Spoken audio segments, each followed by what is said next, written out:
First ever factory outlet, Chandanagar, Mukunda Jewelers. Opening soon. No making charges.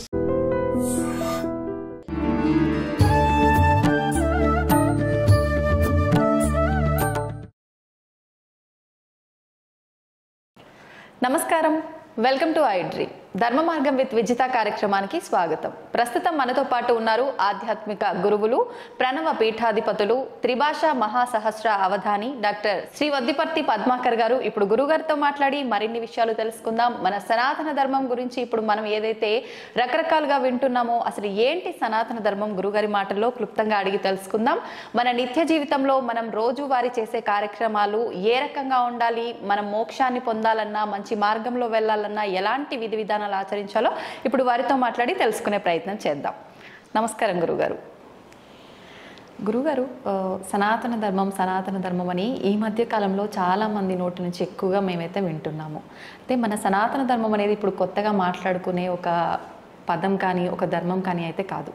కొన్ని వందల వేల సంవత్సరాల నుంచి కూడా పురాణాలలో, శాస్త్రాలలో చెప్పబడింది. ఒక ఋషువుల ద్వారా, పెద్ద పెద్ద యోగుల ద్వారా కూడా చెప్పబడిన ధర్మం మన ధర్మం. కానీ ఇప్పుడు ప్రత్యేకించి ఎవరి నోటికి వచ్చినట్టు వాళ్ళు సనాతన ధర్మం అని కానీ ఏదో ఒకటి చెప్పేస్తున్నారు.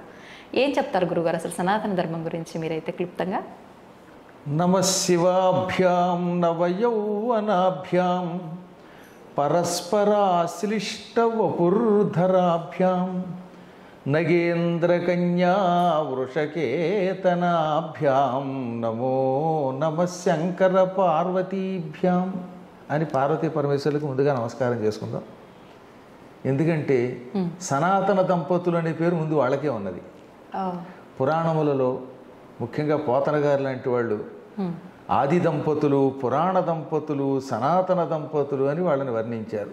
వ్యాసుడైతే ఇంచుమించుగా అన్నిట్లో కూడా సనాతన దంపతులు అని వాళ్ళనే అన్నాడు. ఎందుకంటే సనాతనం అంటున్న దానికి అర్థం చాలా విశేషమైనదైనా క్లుప్తంగా చెప్పుకుందాం. అలాగే గురుగారు.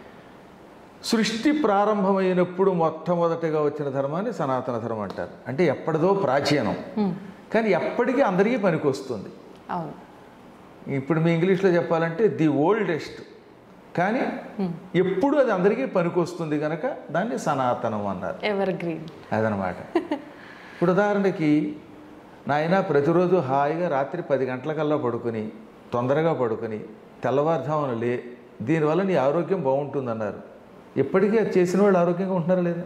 ఉంటున్నారు గురుగారు. రాత్రి 1 గంట దాకా వాట్సాప్లు చూసుకుని, అత్తవా పెంట మీద చెత్తవా అనే సీరియల్స్ చూసుకుని 1 గంటకో 2 పడుకుని ఉదయం 10 లేచిన వాళ్ళందరికీ ముందు మూత్రపిండాల సమస్య, ఆ తర్వాత కాలేయం అంటే లివర్ సమస్య, అజీర్ణ వ్యాధులు, వాయు ప్రకోపనాలు అంటే గ్యాస్ ట్రబుల్స్, ఇవన్నీ వస్తున్నాయి లేవా? అవును గురుగారు. అదే చూడండి, పూర్వకాలంలో అందరూ హాయిగా 10 గంటల్లో పడుకునేవారు, తిన్నది అరిగేది, ప్రొద్దున లేచేవారు, వ్యాయామం చేసేవారు, దానివల్ల ఆరోగ్యంగా ఉన్నారు. ఇదే సనాతన ధర్మం. ఆనాడు నాయన పెందరాళ్ళే పడుకోంది. సూర్యోదయ సమయానికల్లా స్నానం పూర్తి చేసుకుని సూర్యుడికి ఎదురుగుండా నిలబడి అర్ఘ్యప్రదానం చెయ్యి, దానివల్ల ఆరోగ్యం అన్నారు. ఇప్పటికి కూడా మెడికల్ సైన్సెస్, అమెరికాలో ఉన్నటువంటి వాళ్ళు, ఆస్ట్రేలియా ఉన్నటువంటి వాళ్ళు ఏమని పరిశోధన చేశారు తెలిసిన? స్నానం చేసి తడి శరీరంతో సూర్యుడికి ఎదురుగుండా నిలబడితే డి విటమిన్ లోపలికి వెడుతుంది. అందుకే బహుశా భారతీయులు సంధ్యా సమయంలో ఎదురుగుండా నిలబడండి, స్నానం చేయండి, అర్ఘ్యం ఇవ్వండి అన్నారు. పూర్వం ఏం చేసేవారు? సరిగ్గా సూర్యోదయ సమయానికల్లా గంగానదికో, ఇంకో గోదావరికో, దగ్గరలో ఉన్న కాలువకో, చెరువుకో, నూతి దగ్గరకో వెళ్ళి స్నానం చేసేవారు. కొంచెం తడిగా ఉన్న శరీరంతో ఎదురుగుండా సూర్యుడికి నిలబడి చేతులతో అర్ఘ్యం ఇచ్చేవారు. అప్పుడు ఆ కిరణాలు శరీరంలో ప్రవేశించేవి, డి విటమిన్ చేరేది, దానివల్ల తెల్ల మచ్చలు వచ్చేవి కావు. ఇలా మనిషి ఆరోగ్యంగా ఉండడానికి, మనస్సు ఆరోగ్యంగా ఉండడం కోసం అనేకములైన ధర్మములను మన పెద్దలు చెప్పారు. ఆ పెద్దల నుంచి వచ్చిన ఎల్లప్పుడూ పనికి వచ్చేటటువంటి ధర్మములను సనాతనము అంటారు. అందుకే భగవద్గీతలో కూడా ఏష ధర్మ సనాతన, నాయన ఎప్పటి నుంచో ఎప్పటిదాకా అందరికీ పనికొచ్చేటటువంటి ఇదే సనాతన ధర్మము అన్నాడు. అయితే గురువుగారు, ఇప్పుడు ఇంత గొప్పనైన ధర్మము మనం ప్రతినిత్యం ఏం చేయాలో కూడా మన పెద్దవాళ్ళు క్లియర్గా చెప్పారు. కానీ ఈ తరం వాళ్ళ విషయానికి వచ్చి అంటే మనం ఇంట్లో ఏది ఆచరిస్తే అది ఆచరించడం అలవాటు అయిపోతుంది కదా. మరి పెద్దవాళ్ళు ఆచరిస్తున్నారు, కానీ ఇప్పుడు మా తరం వాళ్ళకి వచ్చేసరికి ఆ ఆచరణ అనేది చాలా వరకు తగ్గిపోయింది. ఎందుకని అంటారు? దీనికి గల కారణం మీ దగ్గర నుంచి వచ్చేసి సమాధానం. మీ పెద్దల్లోనే కొంత లోపం ఉంది. అవునా? మన పెద్దలు, మా నాన్నగారు ఉన్నారు, ఆయన సంస్కృతం వారణాసిలో చదువుకున్నారు, 8 భాషలు చదువుకున్నారు. ఆయన వేళకి స్నానం చేశారు, నడిచారు. ఆయన 86 ఏళ్ళు నిండాక శరీరం విడిచిపెట్టేదాకా ఆరోగ్యంగా ఉన్నారు. ఆయనకి అసలు శరీరంలో ఏ అనారోగ్యం లేదు. చివరిలో పోయే ముందు ఒక రోజు 2 రోజులు రావడం వేరు. మా అమ్మ 86 ఏళ్ళు దాటి బతికింది. ఆవిడ కూడా అంతే, చివరి దాకా తన పని తను చేసుకుంది. కారణం ఏంటి? వాళ్ళు ఈ సనాతన ధర్మాన్ని పాటించారు. వాళ్ళు పాటించటం వల్ల మేము చూసి మేము పిల్లలందరం నేర్చుకున్నాం. అది ఇప్పుడు చాలామంది ఏం చేస్తున్నారు, వాళ్ళేమో పాటించట్లేదు. కాలక్షేపం కోసం ఎంతసేపు పనికిమాలిన సీరియల్స్, ఏవో పనికిమాలిన కవర్లు, లేకపోతే 24 గంటల న్యూస్లు ఉంటాయి కదా, అందులో అందరినీ బండబూతులు తిట్టడమే. పాపం ఎవడో ఎక్కడో చచ్చిపోయాడు అనుకోండి, కర్మగా ఏ సినిమాకి వెళ్ళో, ఇక అది పొద్దునది సాయంకాలం దాకా చూపించాలి. ఏదో పెద్ద ఇంటర్నేషనల్ న్యూస్లే చూపించేస్తారు. అవునా? తెలియని వాళ్ళకి కూడా తెలుసు. అందువల్ల ఏమైపోతుంది, ఇదే చూస్తారు పెద్దలు, తెలియకుండానే పిల్లలకి చూస్తున్నారు. ఇప్పుడు నా అదృష్టం ఏమిటంటే, మా దగ్గర మంత్రోపదేశం పొందిన వాళ్ళు నేను ఎరిగి 5 లక్షల కంటే ఎక్కువ మంది శిష్యులు ఉన్నారు మొత్తం ప్రపంచవ్యాప్తంగా. అందులో నాగోల్లో ఇప్పుడు నేను పురాణం చెబుతున్నాను ప్రస్తుతం. సాయంత్రం మీరు ఎప్పుడన్నా 6 గంటలకు వస్తే తెలుస్తుంది. పురాణానికి వచ్చే వాళ్ళలో సగం మంది కుర్రవాళ్ళే, ఆడవాళ్ళైనా మగవాళ్ళైనా, 30 ఏళ్ల లోపు వాళ్ళు. ఇంతంత పిల్లలు కూడా కావాలంటే ఒకసారి యూట్యూబ్లో మా దాంట్లో పనిచేస్తే సాయంత్రం అయ్యాక చివరిలో చూడండి, జై శ్రీరామ్ అంటున్నారు పిల్లలు. వాళ్ళు బొట్టు పెట్టుకుంటున్నారు, అనేక రకాలుగా మళ్ళీ ఈ ధర్మాన్ని ఆచరిస్తున్నారు. కారణం ఏమిటి? నా పురాణానికి వచ్చేటటువంటి వాళ్ళు యువకులు అవ్వడం వల్ల ఆ యువకుల యొక్క పిల్లలు ఈ సనాతన ధర్మం పాటిస్తున్నారు. పెద్దలు చిన్నప్పటి నుంచి అలవాటు చేయాలండి. నేను రోజు సిగరెట్ కాల్చి పిల్లలారా మీరు సిగరెట్ కాల్చొద్దంటే వాడు ఎందుకు అంటాడు? మా నాన్న కాల్చాడు, నేను కాలుస్తానంటాడు. వాడు దొంగ అయితే వీడు దొంగ అవుతాడు. కాబట్టి కొంత మన పెద్దలు మారాలి. మారకపోతే వచ్చే ప్రమాదం ఇప్పుడు తెలుస్తుంది కూడా. అందులో ముఖ్యంగా మన దేశం కంటే విదేశాల్లో బాగా తెలుస్తుంది. ఇప్పుడు బంగ్లాదేశ్లో హిందువులు అందరూ ఎందుకు ఏకమయ్యారు అనుకుంటారు? ప్రాణం మీదకి వచ్చింది కనుక. ఇంకా మీకు ప్రాణం మీదకి రాలేదు కనుక అంతలా ఏకం అవ్వట్లేదు. కానీ పూర్వంతో పోలిస్తే కొంచెం మారుతున్నారు, మారతారని నాకు నమ్మకం ఉంది. ఎప్పటికైనా మన ధర్మం వల్ల లాభం ఏమిటి తెలిసిన, మన ధర్మం బ్రతకనియ్యి అంటుంది. ఇతరుల యొక్క ధర్మాలు అందరినీ చంపేయి అంటుంది. మన ధర్మం కానివాడిని చంపేయి అంటుంది. అందుకే బంగ్లాదేశ్ పాడైపోయింది, పాకిస్తాన్ సర్వనాశనం అయిపోయింది, ఆఫ్ఘనిస్తాన్ దిక్కు లేకుండా ఉంది. ఇంకా దుబాయ్ ఎందుకు బాగుందంటే అంతో ఎంతో అన్ని మతాల వాళ్ళని వాళ్ళు విజిటింగ్ కోసం, వాళ్ళు బతకడం కోసం ఆహ్వానిస్తున్నారు. దుబాయ్లో సుఖం ఉందండి. ఏంటండి దుబాయ్లో నేను ఇప్పుడు ఇలా పంచి కట్టుకెళ్ళి నన్ను ఏమన్నా అండం, నేను భాగవత సప్తాహం చేయగలుగుతున్నాను ఇప్పుడు. అది కూడా ఇంకో అదృష్టం. నరేంద్ర మోడీ గారు వచ్చాక ఇవి జరిగింది. అంత పూర్వం మేము భయపడేవాళ్ళం. కానీ దానివల్ల ఏమవుతుందన్నమాట, ఇతర మతస్థుల యొక్క మతమును కొంచెం సహనంతో పాటించడం మొదలుపెట్టాక వాళ్ళ దేశం బాగుపడడం మొదలుపెట్టింది. కానీ పాకిస్తాన్లో మీరు పొరపాటున ఈ కాషాయ వస్త్రంతో పెడితే వాడికి పీక్ కోసేస్తున్నారు. ఈ అసహనం మన దేశంలో కూడా వస్తుంది. దానికి గల కారణం ఒక రాహుగ్రహం అనుకోండి. ఈ రాహుగ్రహం చాలా కాలం నుంచి ప్రధానమంత్రి అవ్వాలని కళ్ళగంటున్నా ఆ రాహుగ్రహం యొక్క అనుగ్రహం లేక ఎలాగో అవలేడు.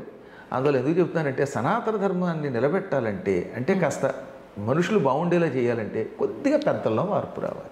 గురుగారు, పెద్దల్లో మార్పు వచ్చి పెంపకం విషయంలో మార్పు వస్తే సరిపోతుందంటారా? అంటే మనకున్న ఇప్పటి విద్యాభ్యాసం మారాల్సిన అవసరం కూడా ఉందంటారా? మంచి మాట అడిగారు. ఎందుకంటే కేవలం నేను ఒక్కడిని చేస్తే మా పిల్లలంతా చేయాలని లేదు. బయట వాతావరణం కూడా ఉంటుంది కదా. అప్పుడు ఏమంటారు, బయట నువ్వు మడిగట్టు భోజనం చేస్తే మేము అలా తింటాం, బయట మేము మాత్రం పలవ తినకూడదు అంటారు. కాబట్టి బయట వాతావరణం కూడా మారాలి. మారాలంటే దానికి ముందు మాబోటి గురువులు ప్రయత్నించాలి. మేము కొంచెం జాగ్రత్తగా ఉండి ప్రజలలో ఇవాల్టి వాళ్ళ మీద వస్తున్నటువంటి అపప్రథలు లేకుండా చూసుకుని, అంటే మేము ముందు బాగుండాలి కదా. ప్రవాచకుల యొక్క మాటలు ఎఫెక్ట్ చాలా గ్యారంటీగా ఉంటుంది గురువుగారు. ఇప్పుడు మేము ఉపన్యాసం చెప్పామంటే మాకున్న ఫాలోవర్స్ మాకుంటారు. రాముడి భక్తులు రాముడికి ఉంటారు, రావణాసుడి భక్తులు ఉంటారు, అది వేరే విషయం. కానీ రాముడి భక్తుల్ని రాముడు బాగు చేయాలంటే రాముడు బాగుండాలి. కాబట్టి నేను జాగ్రత్తగా దొంగతనాలు లేకుండా, అసత్యాలు లేకుండా, దొంగ జ్యోతిష్యాలు చెప్పి ఇంకా పెళ్ళి అయ్యి అవ్వకుండా అనేవాడికి పెటాకులు వస్తాయని చెప్పే పిచ్చి మాటలు మాట్లాడకుండా ధర్మాన్ని పాటించి కొంచెం జాగ్రత్తగా చెబితే అప్పుడు చాలామంది మారతారు. ప్రపంచంలో సంఘంలో మార్పు వస్తే అందరిలో మార్పు వస్తుంది. ఇది ఒక్క రోజులో అవ్వదు, ప్రయత్నం చేయాలి, చేద్దాం. ఆశావదనం కదా మనం. అందుకనే కాళిదాసు గొప్ప మాట అన్నాడు, యత్నే కృతే యదిన సిద్ధ్యతి కోత్రదోష. అంటే ముందు నువ్వు ప్రయత్నించు, ప్రయత్నించినప్పటికీ అందులో విజయం లభించకపోతే నీ తప్పు లేదు, నువ్వు ప్రయత్నించావు. ఫలితం తర్వాత సంగతి చూద్దాం, ముందు నువ్వు ప్రయత్నించి, ఎవడో ఒకడు ప్రయత్నించాలి. అందులో ముందు మనం ప్రయత్నిద్దాం. నేను, మా ఇల్లాలు, మా పిల్లలు, అలాగే మీరు, మీ పిల్లలు ఇలా చేయగా మారిపోతారండి గ్యారంటీగా. ఒకప్పటి రోజుల్లో మేము అమెరికా 2006లో వెళ్ళాను మొదటిసారిగా. అంటే 18 ఏళ్ళు పూర్తయి, అప్పుడే 1907. 18 సార్లు ఇప్పటికి వెళ్ళాను నేను. మొదట్లో నేను వెళ్ళినప్పుడు ప్యాంటు షర్టు వేసుకునేవాడిని ఎయిర్పోర్ట్లో. ఇప్పుడు అవసరం లేదు. ఇప్పుడు హాయిగా ఈ కాషాయమే, ఈ వస్త్రమే వేసుకుని పెడితే గౌరవిస్తున్నారు. మన సంప్రదాయం మీద వాళ్ళకి ఆసక్తి వచ్చింది. అలా క్రమక్రమంగా వాళ్ళలో మార్పు తెచ్చాం, వాళ్ళలో సహనం తెచ్చాం. ఇంగ్లాండ్ వెళ్ళినా, ఆస్ట్రేలియా వెళ్ళినా, లేకపోతే ఇంకో చోటకి వెళ్ళినా తిరగలుగుతున్నాం. అవునా? అవును గురుగారు. ఇది ఎందువల్ల వచ్చింది? చేయగా వచ్చింది. అందులో ముందు మనం ఏం చేయాలన్నమాట, మన ప్రయత్నం మనం బాగు చేద్దాం, మనం బాగుందాం అని ప్రయత్నం చెయ్యాలి. చేయగా ఎప్పటికప్పుడు బాగుపడుతుంది. బాగుపడకపోతే మన తప్పు లేదు, మన ధర్మం మనం నిర్వర్తించాం. మీరు ఉద్యోగ ధర్మం ఒకటి ఉంటుంది కదా, మీరు కష్టపడి మీ ఉద్యోగం చేశారు, మీ బాస్ మెచ్చుకున్నారా, అది అదృష్టం. ఎస్ అంటే అది అందం, ఎస్ అన్నా పట్టించుకోవద్దు, మీ ప్రయత్నం మీరు చేయటం. అంతే. గురుగారు, ఇప్పుడు మీరే చెప్పారు విదేశాల్లో, ఇప్పుడు మీరు ఒక ఎగ్జాంపుల్గా ఇంతకుముందు మీ వస్త్రధారణ అలా ఉండేది, ఇప్పుడు ఇలా ఉంది అని చెప్పి. అంటే ఒక వస్త్రధారణ విషయంలోనే కాదు, మన ధర్మం పైన కూడా విదేశీయులకు ఎక్కువగా గౌరవం పెరగటం అయితే మనం చూస్తున్నాము. కానీ మన హిందూ ధర్మంలో, మన సనాతన ధర్మంలో ఉండి కూడా మన ధర్మాన్ని అవమానించి మాట్లాడే వాళ్ళు కూడా చాలా మంది ఉన్నారు. ఇప్పుడు ఇందాక మనం మాట్లాడుకున్నట్టు పెంపకము, విద్యాభ్యాసము ఇవి సరిగ్గా లేకపోవడమే అంటారా, లేదంటే వాళ్ళు చేసుకున్న కర్మను బట్టి ఇలా మాట్లాడుతున్నారు? ప్రస్తుతం భారతదేశానికి ఉన్న సమస్య ఏంటంటే, భారతదేశంలో ఇది తల్లిదండ్రుల బాధ్యత, కేవలం గురువుల బాధ్యత కాదు, సమాజపు బాధ్యత ఎక్కువగా ఉండాలి. అది లేదు. మన దేశంలో స్వేచ్ఛ ఎక్కువైపోయింది. 70 ఏళ్లుగా కొన్ని దరిద్రపు పార్టీలు పరిపాలన చేసి ఈ దేశాన్ని పాడు చేసేసి, దీనివల్ల ఏమైపోయింది? ముఖ్యంగా ఓ పక్కన లౌకికవాదం అనే పేరుతోటి ఇతర మతస్థుల్ని సమర్థించి మనల్ని నాశనం చేసేవాళ్ళు కొందరు, ఈ నికృష్టపు కమ్యూనిస్టులు కొంతమంది, ఏదో లేకపోతే ఆ వాదం ఈ వాదం అనేవాళ్ళు, ఇటువంటి వాళ్ళు ఎక్కువైపోయారు. విదేశాల్లో అది లేదండి. విదేశాల్లో ఉన్న సుఖం ఏంటంటే, ఏదైనా ఒక ధర్మంలోకి అడుగు పెట్టాక ఓహో దీనివల్ల మనకు లాభం ఉన్నదని వాళ్ళు తొందరగా కనిపెడుతున్నారు. ఫీనిక్స్ అని అరిజోనా స్టేట్లో అమెరికాలో ఒక నగరం ఉంది. అక్కడ నేను చాలా కాలం, ప్రతి సంవత్సరం అక్కడ ఒక 5 రోజులు 10 రోజులు పురాణం చెబుతాను. ఆ పురాణానికి ఒక ఆవిడ వచ్చేది. ఆవిడ బై బర్త్ అమెరికన్, అంటే అక్కడ సిటిజన్, వాళ్ళకి తెలుగు రాదు. ఆ తెల్ల ఆవిడకి అసలు తెలుగు రాదు, సంస్కృతం ఏమి రాదు, రోజు వచ్చి పురాణం వినేది. రవి గారు, ఆయన తోటపల్లి రవి, ఆయన ఒకప్పుడెప్పుడు అనంతపురం వాడు, ఇప్పుడు అక్కడ ఎప్పుడో సిటిజన్ అయిపోయారు. వాళ్ళంతా అక్కడే, వాళ్ళ పిల్లలు అక్కడే పుట్టి పెరుగుతున్నారు. అక్కడ వాళ్ళ ఇంట్లో జరిగేదనమాట. ఆవిడ ఏముందో తెలుసా, I don't know your language but your expressions are very good, that impact is on me అంది ఆవిడ. అంటే కేవలం నన్ను చూస్తూ నా ముఖ కవళికలతో ఆవిడ మారుతోంది. ఆ తర్వాత ఇవాళ కొన్ని కొత్త సాధనాలు వచ్చాయి, మనం మాట్లాడుతూ ఉంటే ఆన్ ది స్పాట్ ట్రాన్స్లేట్ చేసి వినగలుగుతున్నారు వాళ్ళు చెవులో పెట్టుకుని. అప్పుడు ఆవిడకి అర్థమయ్యింది. ఇప్పుడు ఆవిడ చూపిస్తే మీకు ఆ ఫోటో ఆశ్చర్యపోతారు. ఆవిడ ఎంత విభూతి పెట్టుకుని, ఎంత బొట్టు పెట్టుకుని ఉంటే, ఆహా, అసలే సహజంగా వాళ్ళు తెల్లగా ఉంటారు, ఆ చీర అవి కట్టుకుని ఎంత ముచ్చటగా ఉంటున్నారు నిజంగానే. అలాగే సిన్సినాటి అంటే కొలంబస్ అనే పేరున్నారుగా, ఆ కొలంబస్కు దగ్గరలో ఉంటుంది. ఆ స్టేట్ని ఒహాయో అంటారు. అక్కడ ఒక ఆయన ఉన్నాడు. అసలు అలాంటి వాళ్ళందరినీ మీకు చూపించాలన్నమాట. వాళ్ళందరూ మన ధర్మంలోకి వచ్చారు. వాళ్ళు ఏమంటున్నారో తెలిసిన, ఏళ్ల తరబడి మేము అనేక మతాల్లో తిరిగాం, కానీ మన హైందవ ధర్మం వల్ల వచ్చిన ప్రశాంతి, ఇందులో ఉన్నంత సహనం, ఇందులో ఉన్నంత ఆనందం, ఈ నియమాల వల్ల వచ్చే ఆరోగ్యం ఎక్కడ లేదంటున్నారు. అక్కడ ఈ లౌకికవాదాలు, ఈ పిచ్చివాదాలు తక్కువ. వాళ్ళు నిజం ఉంటే ఒప్పుకుంటారు, నిజాయితీ. కాబట్టి అక్కడ బాగా వ్యాప్తి చెందుతోంది. అక్కడ ఇష్కాన్ అద్భుతంగా ఉంది, శివాలయాలు బాగున్నాయి. నాకు చాలా ఇష్టం, మా తండ్రి తల్లి గురువు దైవంగానే భావించేది గణపతి సచ్చిదానంద స్వామి వారిని. మా స్వామీజీ యొక్క ఆశ్రమాలు ఎన్నున్నాయో అక్కడ. టెక్సాస్లో డాలస్లో స్వామీజీ కార్యసిద్ధి హనుమంతుడి గుడి కట్టించారు. ఒక 25 ఎకరాల స్థలంలో ఉంటుంది. ఇప్పుడేమో హ్యూస్టన్లో కడుతున్నారు. ఆ చికాగోలో ఉంది. మేరీల్యాండ్ అంటే వాషింగ్టన్ DC దగ్గర ఉంటుంది. ఇది అమెరికా రాజధాని వాషింగ్టన్ కదా, దానికి పక్కన. ఈ ప్రాంతాల్లో వారి గుడులలో ఎంతమంది తెల్లవాళ్ళు ఉన్నారో తెలిసిన. ఆ విధంగా ఏమవుతుందనమాట, ఈ పిచ్చి లౌకికవాదం అనే పేరుతో మన ధర్మాన్ని నడిచేవాళ్ళు లేరు. వాళ్ళు బాగా పెంచుతున్నారు. కొంతకాలానికమ్మా నేను నిజం చెబుతున్నాను, ఇంకో 25 ఏళ్ళు ఇలా జరిగితే అమెరికా పూర్తిగా ఒకానొకప్పుడు భారతదేశం అయిపోతుంది. ఎక్కడ చూసినా ఆలయాలే, ఎక్కడ చూసినా సనాతన ధర్మమే. ఏ వైపు చూసినా మనకంటే ఎక్కువగా కార్తీక మాస వ్రతాలు ఆచరిస్తున్నారు, దానాలు చేస్తున్నారు, ధర్మాలు చేస్తున్నారు, దీపాలు వెలిగిస్తున్నారు, ఇళ్లలో గుడి కింద మార్చేస్తున్నారు. కృష్ణ పద్మ గారిని ఒక ఆవిడ ఉన్నారు డాలస్లో, నాకు పరమ శిష్యురాలు. ఆవిడ ఇల్లు పూజా మందిరం చూస్తే మన అది చిక్కడపల్లి దగ్గర ఉన్నటువంటి గుడి అంత ఉంటుంది అక్కడ. ఆ ఇంటికి నా పేరే పెట్టేశారు. మా గోత్రం పేరు శ్రీవత్సనేలేమని పేరు పెట్టారు ఆవిడ. ఎంతంత బాగా తయారవుతున్నారో చూడండి. అలాగే ఇంగ్లాండ్లో అవధానం శ్రీనివాస్ గారు ఉన్నారు, డాక్టర్ గారు. వాళ్ళేం సామాన్యులు కదండి, ఇప్పుడు నేను చెప్పిన వాళ్ళంతా హై లెవెల్ డాక్టర్స్. శ్రీనివాస్ గారు వాళ్ళ ఆవిడ ఇంగ్లాండ్లో పేరు పోసిన ప్రఖ్యాతి చెందినటువంటి డాక్టర్లు. ఇప్పుడు ఆ ఇళ్లలో పూజా మందిరంలో ఉన్నాయి. డాక్టర్ విజయ నిర్మల గారని ర్యాలీలో ఉన్నారు నార్త్ కెరోలినాలో. ఆవిడ పట్టుకుంటే $25,000 ఫీజు ఇవ్వగలిగేంత లెవెల్లో ఉన్న ఆవిడ. అంటే అంత బాగా వైద్యం చేస్తారు ఆవిడ. క్యాన్సర్ స్పెషలిస్ట్ కూడా పైగా. అసలు వాళ్ళ ఇల్లు ఒక ప్యాలెస్లో ఉంటుంది. ఆ డాక్టర్ గారు ఇల్లు చూడండి, ఆయన భార్య రోజు ఇంట్లో పూజా మందిరం పెట్టుకుంటే ఆ పూజా మందిరం మరొక గుళ్ళే కనపడుతుంది. ఇలా ఒకళ్ళు కదా చెప్పేది. ఇప్పుడు నా శిష్యులుగానే చెబుతున్న వాళ్ళల్లో 90% అయితే టాప్ స్థాయిలో ఉన్న డాక్టర్లు లేదా సాఫ్ట్వేర్ వాళ్ళు. ఎందుకు వీళ్ళు ఈ దారిలోకి వస్తున్నారు అంటే వాళ్ళకి అందులో ధర్మం తెలుస్తోంది. అలా వాళ్ళంతా చదువుకున్న వాళ్ళు, మంచి మంచి శాస్త్రవేత్తలు ఈ రంగంలోకి వస్తున్నారు.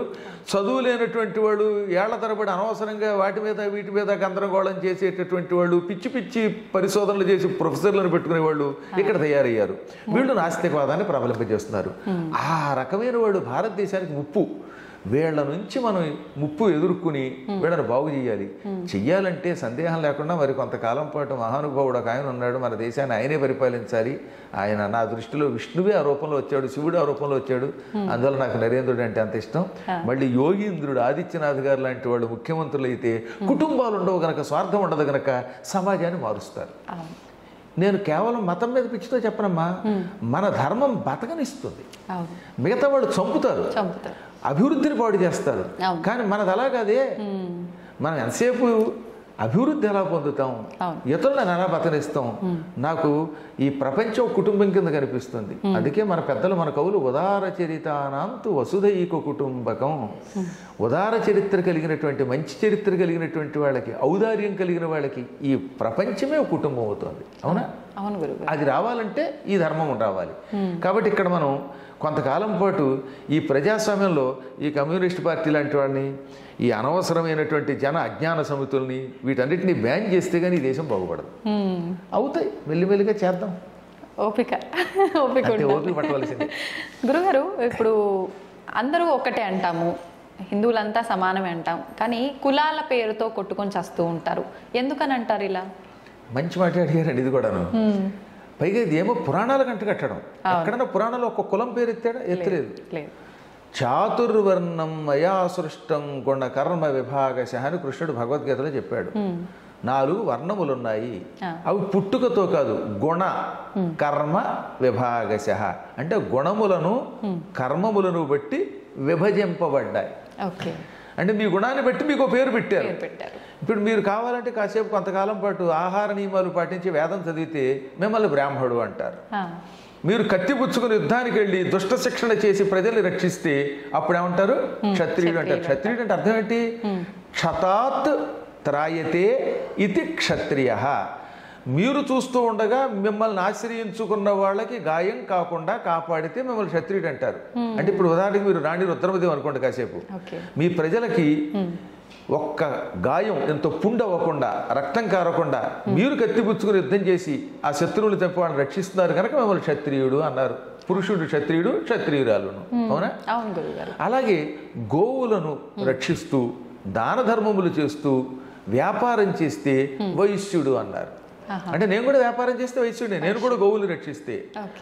పంటలు పండించి భోజనం పెట్టి తన త్యాగంతో ఇంతమందిని బతికిస్తూ శూద్రుడు అన్నారు. అది దాని అంతరార్థం. అన్నం పెట్టి అన్నపూర్ణలా కాపాడేవాడు, కష్టపడి 10 మందిని బతికించేవాడు. కాబట్టి ఇప్పుడు ఇవాళ మనం అందరం అన్ని పనులు చేస్తున్నాం. కాబట్టి అందరం బ్రాహ్మణ క్షత్రియ వైశ్య శూద్రులమే. అలా కాకుండా ఏమైపోయింది, క్రమక్రమంగా ముస్లిముల దండయాత్రలో ఈ కులాలు వచ్చాయి. అంత పూర్వం లేవు. గజనీ మహమ్మద్, గోరీ మహమ్మద్ ఇలాంటి వాళ్ళు దండయాత్రకు వచ్చినప్పుడు రక్షించుకోవడానికి గుంపులుగా ఏర్పడ్డారు. సంస్కృతంలో కులము అంటే ఏ గ్రూప్ ఆఫ్ అని అర్థం, అంటే గుంపు అని అర్థం. గోకులం అంటే అర్థం ఏంటి, గోవుల యొక్క సమూహం. వ్యాఘ్ర కులము అంటే పులుల యొక్క సమూహం. సింహ కులము మీరు ఎప్పుడో చూడండి, డిక్షనరీ చూడండి, కావాలంటే నా దగ్గరే ఉంటుంది సూర్యరాయందరి గట్టు. కాబట్టి పులుల గుంపు. జనం గుంపుగా చేరి తమను తాము రక్షించుకోవడానికి ఈ పాపాత్ముల నుంచి ఒక సంఘంగా చేరారు. ఆ సంఘానికి క్రమంగా వాళ్ళే పేర్లు పెట్టేసుకున్నారు. ఆ పేర్లు క్రమంగా ఇప్పుడు వాళ్ళ కులాలుగా మారిపోయాయి. అవి ఏదో రక్షణ కోసం పెట్టుకున్న వాటిని బ్రిటిష్ వాళ్ళు కావాలని మనకి ఐకమత్యం లేకుండా చేసి తగాదా పడ్డానికి విభజించారు. ఇదంతా పూర్తిగా బ్రిటిష్ వాడి కుట్ర. ఇప్పుడు మీరు చదువుతున్న హిస్టరీ అంతా మోసం. ఈ మెకాలే లాంటి వాళ్ళు, మ్యాక్డొనాల్డ్ లాంటి వాళ్ళు, ఇలాంటి వాళ్ళంతా కలిసి దీన్ని పాడు చేస్తే నెహ్రూ గారు దీన్ని ఇంకా బాగా పాడు చేశాడు. ఆ రకంగా ఈ చరిత్రను వక్రీకరిస్తే ఇందులో పడిపోయి మనలో మనం కొట్టుకు తెచ్చిపోతున్నాం, ఎప్పటికీ విడిపోకుండా. నిజమునకు మన పురాణ శాస్త్రములలో వేదములలో కులములు లేవు. వృత్తి ధర్మములను బట్టి గుణములను బట్టి ఏర్పడిన వర్ణములు. ఈ వర్ణములు ఎవరైనా పొందవచ్చు అని చెప్పారు. అందుకే విశ్వామిత్రుడు క్షత్రియుడు ఏమయ్యాడు, బ్రహ్మర్షి అయ్యాడు. అరుంధతి ఏమైంది, ఎక్కడో చర్మకారుల యొక్క ఇంట్లో పుట్టినవాడు వశిష్ఠుడికి భార్య మనకి కులగురువు అయిపోయింది. ఇవాళ పెళ్ళయ్యాక మొట్టమొదటి చూసేది ఎవరిని, అరుంధతిని. లోపాముద్ర ఎవరు, అగస్త్యుడి భార్య, రాజుగారి కూతురు. ఇలా ఎవరు చూడండి మీరు.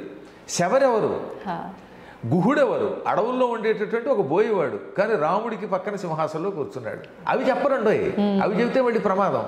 అందుకని పబ్బం గడుపుకోవడానికి ఎంతసేపు కులాలు రెచ్చగొడుతున్నారు. విడిచిపెట్టండి అని చెప్పేవాళ్ళంతా కులాలు పెచ్చపట్టుకుని కార్తీక మాసం వస్తే ఆ కులం యొక్క వనభోజనం, ఈ కులం యొక్క వనభోజనం ఉంటున్నారు. ఇందులో బయట పడితే దేశం బాగుపడుతుంది. ఏదో కులం అనేది ఆ రోజుల్లో పెళ్ళిళ్ళ కోసం, దానికోసం, రక్షణ కోసం ఏర్పడింది తప్ప ఏది 500-600 ఏళ్ళుగా కొట్టుకోవడానికి కాదు. మళ్ళీ వీళ్ళంతా మారతారని మనం ఆశిద్దాం. గురుగారు, అసలు కులాల ప్రస్తావనే మన ధర్మంలో, పురాణాల్లో ఎక్కడా లేదు. కానీ ఇప్పుడు ఆలయాల విషయానికి వస్తే అన్నీ తెలిసిన మంచి మంచి పెద్ద పెద్ద గురువులే దాన్ని నడిపిస్తూ ఉంటారు కదా. ఆలయాల దగ్గరికి వెళ్ళేసరికి కూడా ప్రత్యేకించి ఈ కులం వారికి ఇది, ఈ కులం వారికి ఇది అని చెప్పి కూడా జరుగుతుంటాయి కదా, అంటే సత్రాలు అని చెప్పి. ఇలాంటివి జరుగుతున్నప్పుడు కూడా అంటే అక్కడ ఉన్న పెద్దవాళ్ళు దీన్ని ఆపలేకపోతున్నారు ఎందుకని అంటారు? నిజానికి ఆలయాలకి వ్యవస్థ లేదు. ఆలయంలో ఆ రోజుల్లో మరి ఉదాహరణకి కాకతి రుద్రమ్మదేవికి పెంచుకున్న కొడుకు వీరభద్రుడు తెలుసు కదా. కాకతి వీరభద్రుడు, ఆయన దగ్గర సేనాధిపతి గన్నమ సేనాధిపతి. ఆయన ఎవరు ఆ రోజుల్లో, ఆయన కమ్మ కులానికి చెందినట్టుగా మన జగత్తు చెబుతుంది. ఆయన గుడిలో మరి ఆయనే మొదటి పూజ చేసింది, అవునా? రుద్రమదేవి వాళ్ళంతా పూజలు చేయలే. కాబట్టి పూర్వకాలంలో ఇదేం లేదు. రెడ్డి రాజుల కాలంలో రెడ్డి రాజులు ఎంత గొప్ప గుళ్ళు కట్టారండి. శ్రీశైలం అంతా అసలు రెడ్డి రాజులు ఎంతో మంది అభివృద్ధి చేశారు, అవునా? వాళ్ళంతా రెడ్డి రాజులు, మహానుభావులు వాళ్ళంతా. ఇప్పుడు శ్రీనాథుడిని పోషించింది రెడ్డి రాజులు లేరా, ఇంకో వెలవరాజులు లేరా, అవునా? వీళ్ళంతా ఆలయాలు కట్టించి వాళ్లే ప్రతిష్ఠ చేశారు. ఒక్క అర్చన మాత్రం చేసేటప్పుడు ఏమవుతుంది, మాంసాహారం తినకుండా కఠోర నియమాలతో ఉండాలి కనుక దానికోసం విప్రులు పెట్టారు. ఎవరైనా కావాలంటే వాళ్ళు చేశారు. అందుకే వీరశైవ మతం అని ఒకటి ఉన్నది.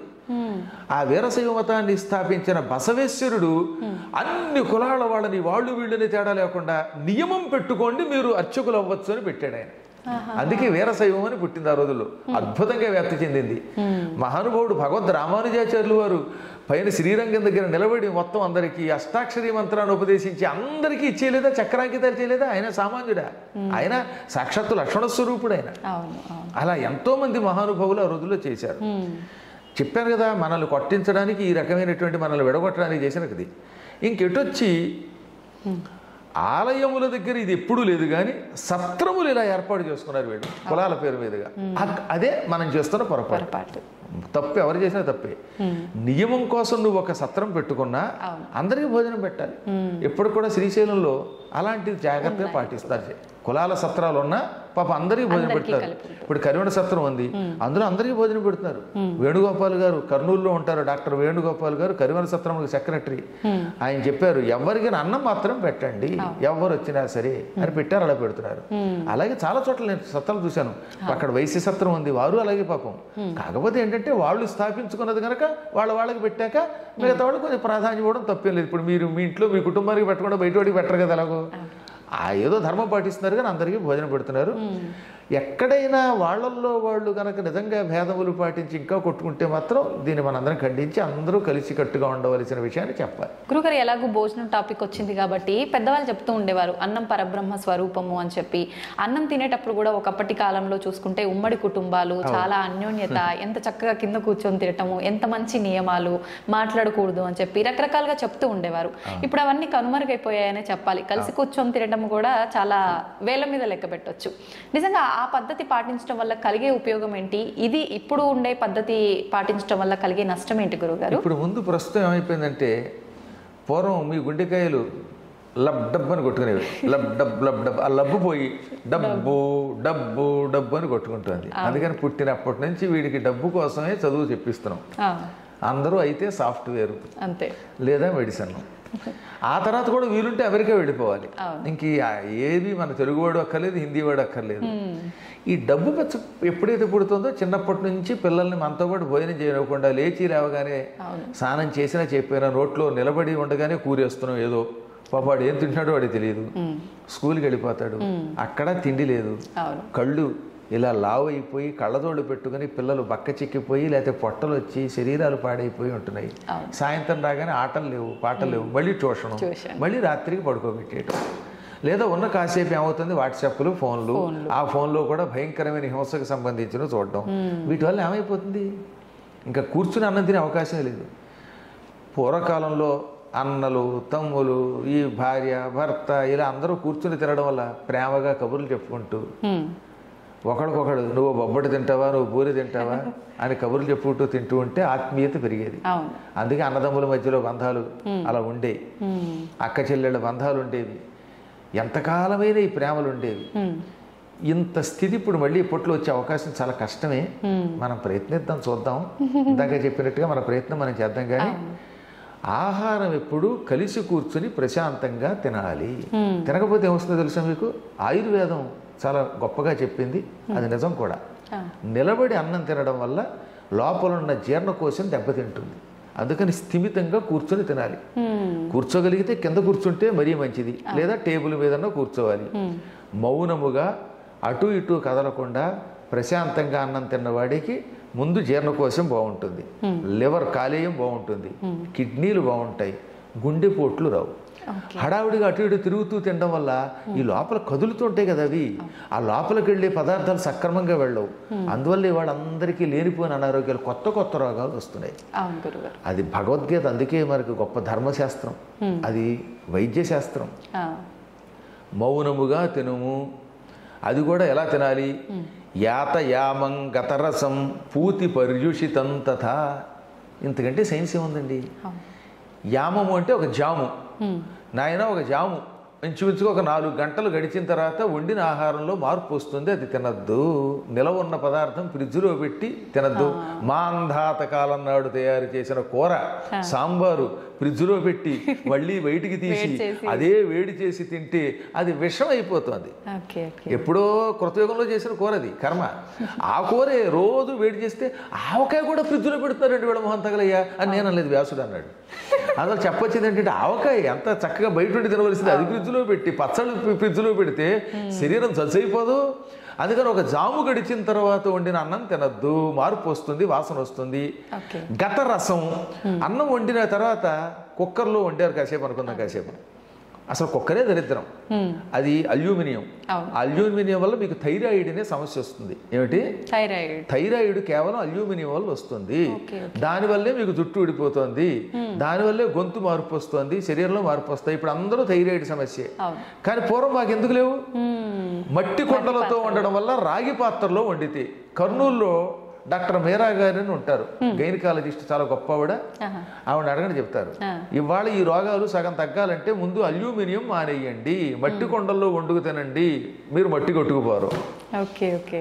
రాగి పాత్రలో వండుకు తినండి, కుక్కర్లో వండుకుంటే అందులో రాగి గిన్నె పెట్టుకోండి, మీకు థైరాయిడ్ పోతుందని చెప్పారు ఆవిడ. అది కరెక్ట్. అదే ఆయుర్వేదం చెబుతోంది. అలా అన్నం వండాక ఓ 10-15 నిమిషాలు అయ్యాక దాన్ని తీసామాక అప్పుడు ఆ అన్నం మెతుకు పట్టుకోండి. అందులో ఏముంటుంది? రసం ఉంటుంది. మెతుకులో రసం ఉంటుందా ఉండదా? తడి. ఆ తడిని రసం అంటాం. ఆ తడిగా ఉన్నప్పుడే అన్నం తినాలి. గతరసం అంటే ఆ అన్నం మెతుకులు ఎండిపోయాక, ఒక రకమైన గట్టి పడిపోయాక, బియ్యంలాగా తయారైపోయాక ఆ అన్నం తినకూడదు. ఇప్పుడు మనం ఏం చేస్తాం? ఆ వండిన అన్నాన్ని తినడానికి వీళ్ళాక వదిలేస్తాం, అన్నం పాడైపోతుందని ఫ్రిడ్జ్ లో పెడతాం. అప్పుడు రసం కాదు, అది నీరసం. అందులోకి తడి చేరుతుంది, వేరే చెత్త చెడి. వండినప్పుడు ఉన్నటువంటి అందులో ఉన్న రసము మనకు ఆరోగ్యం ఇస్తుంది. ఆ తడి, ఈ తడి శరీరాన్ని ఎత్తడి పొత్తడి చేసేస్తుంది. అటువంటి అన్నం తినద్దు. పూతి అంటే వాసన వచ్చినది అన్నం. కసిపినాక ఒక రకమైన వాసన వస్తుంది. కుళ్ళిపోయిన కూరగాయలు, కుళ్ళిపోయినటువంటి అన్నం తినకు. పర్యుషితము, ఈగలు, దోమలు, చీమలు పడినవి, తల వెంట్రుకలు పడినవి. అప్పుడప్పుడు మన వాళ్ళు అన్నం వండుతున్నప్పుడు అంటూ ఉంటే ముక్కు చీవుడు అందులో పడినది. ఇప్పుడు లాగైపోయిందిలేండి. ఇప్పుడు చూస్తున్నాగా బయట రకరకాలైన పలావులు, బిర్యానీ తెచ్చుకున్నట్టు ఆ బిర్యానీ నుండి అంత చీవిట్టే కర్మ. అది అలా పరమ జుగుప్సాకరంగా ఉంటున్నాయి. ఇది కాక తుప్పుకు బ్యాచ్ ఒకటి వచ్చింది, అందులో తూతు అని ఉమ్మి మరీ అమ్ముతున్నారు. అదేమో వీడు తెచ్చేసుకోవడం, ఇంటికి తింటున్నాడు. అది పర్యూషితము. ఇవి తింటే ఏమొస్తాయండి? కోవిడ్ రాకపోతే ఆవిడ వస్తుందా? కోవిడ్ అందుకే వస్తుంది ఈ రోగాలన్నీ. కాబట్టి ఇవి తినద్దు, ఆరోగ్యంగా ఉండు అని చెప్పారు. అవునా? కాబట్టి ఈ విధంగా మనకి ఏమైనా ఎప్పటికప్పుడు మన ఆహార విషయాల్లో జాగ్రత్తగా ఉండండి. అందరూ కలిసి ఉండండి, కూర్చుని తినండి, మంచిగా మాట్లాడుతూ తినండి. ఆ శరీరంలో మనకి పనికొచ్చేవి తినండి. ఎక్కువ కారం తినద్దు. కటుహు అంటే కారము లేక కొంచెం ఘాటుగా ఉండే పదార్థాలు. కట్వాంబల లవణాత్యుష్ణ తీక్ష్ణ రోక్షణ విధాహిన, ఇదంతా భగవద్గీతలో కృష్ణుడు చెప్పాడు. ఎక్కువ కారము, బాగా పులుపు, బాగా తీపి, బాగా వేడి, డీప్ ఫ్రిడ్జ్లోంచి తీసినటువంటి ఐస్ క్రీములు, ఇవి తింటే గొంతుకులు పోతాయి, అనారోగ్యాలు వస్తాయి. ఇవి మంచివి కావు. దాహం తెచ్చిపెట్టే బజ్జీలు, ఈ మధ్యన వాళ్ళు ఎవరో తిన్నారటగా, అదేదో కొత్త రకమైన ఆహారం అమ్మేటవాడు బడ్డీ కొట్లో, అది తిన్నారట, చచ్చిపోయారు చాలా మంది. దానికి ఏదో పేరు కూడా పెట్టారు, దిక్కుమాల పేరు, కొత్త పేర్లు కూడా పెడతారు. ఎవరో పుట్టించకపోతే మాటలు ఎలా పడతాయని బాయాబదాల్లో చెప్పినట్టుగా. ఇవన్నీ అనారోగ్యాలు. అందువల్ల వీటి నుంచి బయటపడాలంటే ముందు ఇంట్లో చక్కగా వంట అని ఒకటి ఉంది కదా, అది చేసుకోమనండి. బయట నుంచి హోటల్ నుంచి తెచ్చుకోవడం తగ్గించండి. అది ఎప్పుడో ప్రయాణంలో తప్ప తినద్దు. అలాగే అన్నం వండుకున్న తర్వాత ఇంట్లోనే కాస్త కూరో సాంబారో కనీసం పచ్చడో చేసుకోమనండి. ఎందుకు వర్రి, బయట ఉంది కర్రీ అని తెచ్చుకు తింటే ఆ తర్వాత నీ బతుకే వర్రి, ఆ తర్వాత బతుకు వెర్రి మర్రి. అందులో హాయిగా ఇంట్లో కూర ఒకటి వండుకు తినమనండి. కాస్త పెరుగు కూడా ఇంట్లో తోడు పెట్టుకోమనండి. ఇంట్లో పాలు తాగమనండి. 10 మంది కూర్చొని తినమనండి. కనీసం భార్యాభర్తలైనా కూర్చొని తినమనండి. ఒక చిన్న విషయం చెప్పాలి ఇక్కడ. ఒక ఆయన గుంటూరులో పనిచేసేది ఒక ఆవిడ, ఒక ఆయన కాదు ఒక ఆవిడ ప్రొఫెసర్. వాళ్ళ ఆయన విశాఖపట్నంలో పనిచేసేవాడు. ఇద్దరు ప్రొఫెసర్లే పాపం. ఈ ఇద్దరికి 2 పిల్లలు. పాపం ఈవిడేమో ఉద్యోగం కోసం గుంటూరు, ఆయన వైజాగ్. ఆయన జిగ్జాగ్గా వైజాగ్ నుంచి వారానికి 1 రోజు శనివారం వచ్చేవాడు. ఆదివారం నాడు మాత్రం ఉండి మళ్ళీ సోమవారానికి వెళ్ళిపోయేవాడు. ఈ పిల్లలు ఏమైపోయేది, శనివారం సాయంత్రం దాకా వాళ్ళ నాన్న వస్తాడని ఎదురు చూసి నిద్రపోయే సమయానికి ఆయన వచ్చేవాడు పాపం. ఆదివారం వాళ్ళు లేవలేకపోయేవారు. వాడు స్కూల్కి వెళ్ళేసరికి ఈయన లేచేవాడు. చివరికి ఆదివారం వాళ్ళు వచ్చేసరికి మళ్ళీ తిరిగి ప్రయాణం అయ్యేవాడు. ఇలా కొంతకాలం గడిచాక ఒక రోజున పిల్లలు ఏమన్నారు తెలుసు, వాళ్ళ నాన్నని గుర్తుపట్టలేక, ఎక్స్క్యూజ్ మీ, మిమ్మల్ని ఎక్కడో చూసినట్టుంది. ఇదే మాట యాజ్ ఇట్ ఈజ్గా ఇప్పుడు నేనేమన్నాను అదే పిల్లలు వాళ్ళ నాన్నతో అన్నారు. ఎక్స్క్యూజ్ మీ, మిమ్మల్ని ఎక్కడో చూసినట్టుంది అన్నారు. ఆయన తలకే ముత్తుకున్నాడు. ఇంతకన్నా దరిద్రం ఇంకొకటి ఉంటుంది. బాబు ఏం చేస్తాడు డబ్బుల కోసం. ఆయన అక్కడ ఈవిడిక్కడ నువ్వక్కడ నేనిక్కడ ఇంక కలిసేదెక్కడో నువ్వక్కడ నేనిక్కడ అని పాడుకుంటూ ఉంటే పిల్లలకి తల్లిదండ్రులు ఎవరో తెలియకపోతే ఇంకా కుటుంబంలో ఏముంటుంది ఎవడి దాన్ని వాళ్ళది అయిపోతున్నారు కదా. ఏం సంపాదించి దీనివల్ల లాభం పొందుతున్నాం? ఉన్నంతలో కలో గంజో తినడంలో ఉన్న ఆనందం లేదు, అది పోయింది. అందరికీ డబ్బు పెచ్చబడిపోయింది, అందరికీ ఇళ్ళు ఒకేసారి వచ్చి పడిపోవాలి. ఈ దరిద్రం నుంచి బయటపడాలి, మరి ఏం చేస్తాం? గురుగారు, ఆహారం తినేటప్పుడు ఒకరి కంచాల్లోంచి ఒకరు తీసుకొని తినడము, ఎంగిలి అనేది పనికిరాదు అని చెప్పి అంటుంటారు కదా, అది నిజమైన? అలా తినడం వల్ల దోషం ఏమైనా వస్తుందా? అసలు ముందు అనారోగ్యం కదమ్మా. నా నోట్లో ఉన్న బ్యాక్టీరియా ఏదో భార్యాభర్తలు తీసి పక్కన పెట్టండి, వాళ్ళిద్దరికీ తప్పదు కాబట్టి. ఇప్పుడు ఎవడు పడితే వాడు అక్కడ నిలబడిపోయి ఈ కంచంలోంచి అది తీసుకుని ఆ కంచంలోంచి ఇది తీసుకుంటూ ఉంటే, ఇంకా ఈ మధ్యకాలంలో కొన్ని ప్రాంతాల్లో చూస్తే మరీ దరిద్రం. నాకు ఒక వీడియో పంపించాడు మా శిష్యుడు ఒకడు. అందులో ఒక బ్యాచ్ ఉంది, వాళ్ళు కోడికూరో ఏవో వండుకున్నారు, ఎముకలు ఉన్నాయి, వీడు నాకడం అందులో వేయటం, ఇది మళ్ళీ ఆ పులుసులో వేస్తున్నాడు, మళ్ళీ వాడు అందులో వేస్తున్నాడు. ఇలా తింటూ ఉంటే ఈ భయంకరమైన బ్యాక్టీరియా అందులో చేరిపోతుంది కదా. అవి తింటే ముందు అనారోగ్యం కదా, రకరకాల రోగాలు వచ్చి పడిపోతాయి. అసలు ఈ ప్రపంచంలో నోట్లో ఉన్న క్రిములు ఇంకెక్కడ ఉండవు. అందుకే పొద్దున్న సాయంత్రం పళ్ళు తోముకోండి అని ఒక విషయం చెప్పారు. ముఖం అని ఒకటి ఉంటుంది, దాన్ని తోముకోండి ఆయన అని చెప్పారు. నిత్యం 2 పూటలు ఎందుకు స్నానం చేయాలంటే అది మడి ఆచారం కాదు, శరీర శుభ్రత. మన సనాతన ధర్మం ముఖం కడుక్కోండి స్నానం చెయ్యండి అని ఎందుకు చెబుతుందంటే ఆరోగ్యం కోసం. శుభ్రంగా కుంకుడుకాయలు పెట్టుకుని రుద్దుకోండి అన్నారు. ఇప్పుడు కనీసం మంచి సబ్బు పెట్టి తోముకోండి, అప్పుడు ఈ చెమట నుంచి వచ్చే క్రిములు ఒకళ్ళొకళ్ళు చేరకుండా ఉంటాయి. 2 పూట్ల నోరు తోముకోండి, చెవులు శుభ్రం చేసుకోండి అన్నారు. అంతేగాని మాది స్నానం మాసానికి ఒకే మారు అన్నాడు వాడు వచ్చి మా దగ్గరికి. అందుకే అత్తరు రాసుకుంటాడు వాడు. స్నానం మాసానికి ఒకసారి చేస్తే అవుతుంది. ఇదే డైలాగ్ అమ్మా, నేను ఎప్పటికీ మర్చిపోలేను అనమాట. గురువు గారు మీరు స్నానం చెయ్యమంటే నేను చెయ్యను, మాది స్నానం మాసానికి ఒకే మారు అన్నాడు. పైగా కాస్త అంత మిమిక్రీ నేను చేయలేను కానీ ఇదే డైలాగ్. అప్పుడు వాడి శరీరం నుంచి ఆ చెమటల వల్ల పురుగులు వచ్చి కురుపులు వచ్చి నోట్లోంచి దుర్వాసన వస్తూ ఉంటే అది రాకుండా ఉండడానికి సెంటు కొట్టుకుంటూ ఉంటే ఆ కంపు ఈ కంపు కలిపి ఆ సెంటు కంపుకి మనం ఫెయింట్ అయిపోతాం. నాకు ఎన్నాళ్ళైనా అన్నం తినలేకపోయిన వాడు చూశాక నేను. అందువల్ల అనారోగ్యం అది. అందువల్ల ఏమది ఈ ఎంగిలి తినడం ఉందే అది కేవలం ఆచారమే కాదు, ఆరోగ్య సూత్రం. తర్వాత మన పురాణములు కూడా చెప్పే గరుడ పురాణములో ఒకళ్ళు ఎంగిలి ఒకళ్ళు తింటే అటువంటి వాళ్ళకి చేతులు నరికేస్తాను, వచ్చే జన్మలో చేతులు లేకుండా చేస్తానన్నాడు ఆయన, కాళ్ళు చేతులు లేకుండా చేస్తాడు ఆయన. అందుకని ఈ బఫే అనే పేరుతో జైలు పక్షుల్లాగా పళ్ళాలు పుచ్చుకుని వెళ్ళి వడ్డించుకుని ఆ చేత్తోటే తింటాడు, ఆ చేత్తో వడ్డించుకుంటాడు. మధ్య మధ్యలో ఏ పులుసు ఉన్నప్పుడు ఆ పులుసు ఇలా కారుతూ ఉంటుంది ఈ మా చేతిలోంచి, ఈ పులుసు ఆ పక్కన సాంబార్లో పడిపోతూ ఉంటుంది మళ్ళీ అందులో, ఇది మళ్ళీ వాడు తినేయడం. అప్పుడు ఏమిటిది ఆ దరిద్రం చూస్తూ ఉంటే. అందుకనే మేమంటే నియమనిష్టలు కలిగిన వాళ్ళం కాబట్టి చాలా కాలం నుంచి నేను ఏ పెళ్లిలోనూ తిన్నాం. అమెరికా వెళ్ళినా నా కోసం వండి పెట్టేటటువంటి శిష్యులు ఉన్నారు, లేక నాకు ఒక్కరు నేనే వండుకుంటాను, కానీ ఈ ఆహారం చూడలేకపోతున్నాను. అందువల్ల సాధ్యమైనంత వరకు మన ధర్మాన్ని కాపాడండి. ఈ ఎంగిళ్ళు అవి తినకుండా ఉండండి. ముందు ఏహం తర్వాత పరం రెండు వస్తాయి, ముందు శరీరారోగ్యం బాగుంటుంది అనమాట. గురుగారు, ఆహారం అనేది ఆహార ప్రభావం ఒక ఆరోగ్యం పైనే ప్రభావం చూపుతుంది అనుకోవచ్చు, ఆలోచనల పైన కూడా ప్రభావం, ఆలోచన మీద కూడా చూపిస్తుంది. మనం తినే ఆహారాన్ని బట్టే మనకు మార్పులు వచ్చేస్తాయి. అంటే నమ్మినా నమ్మకపోయినా ఒక కథ చెప్తాను నేను. అది కథ కాదు, జరిగింది. మా తాతగారు, ఆయన పేరు భాస్కర్రావు గారు, ఆయనకి ఒక 10,000 ఎకరాల పొలం ఉండేది. ఆ రోజుల్లో వెళ్ళిన జమీందారులు ముఖాసదారులు అంటారు. తూర్పుగోదావరి జిల్లా కాకినాడ దగ్గర రామేశ్వరం అని ఒక పల్లెటూరు. కాకినాడకి ఇంచుమించుగా 10 కిలోమీటర్లే ఉంటుంది అది. ఎప్పటికి కూడా మా ఇంటి పేరు వాళ్ళు అక్కడ చాలా మంది ఉన్నారు. ఇంకా మామూలు జమీందారు కదా ఆయన. ఆయన ఓసారి ఏం చేశారు, ఒక స్వామీజీని భోజనానికి పిలిచారు. మా నాన్నగారు చెప్పిన కథ ఇది అనమాట. ఆ స్వామీజీ ఎక్కడ తినరు, అందుకని ఒక వంట వండి పెట్టారు. ఆవిడ బాగా నియమంతో స్నానం చేసి మడిగట్టుకుని వండుతుంది. ఏమండి ఈవిడ మడిగట్టుకుని వండుతుంది, తింటారా అంటే తింటామండి. గృహస్థాశ్రమంలో అందరి దగ్గర తినగానే ఆవిడ మడిగట్టుకుంటుంది కాబట్టి తింటామనగానే ఆవిడ వంట వండి పిలిపించారు. ఆయన కోసం వంటకాలు చేయించారు.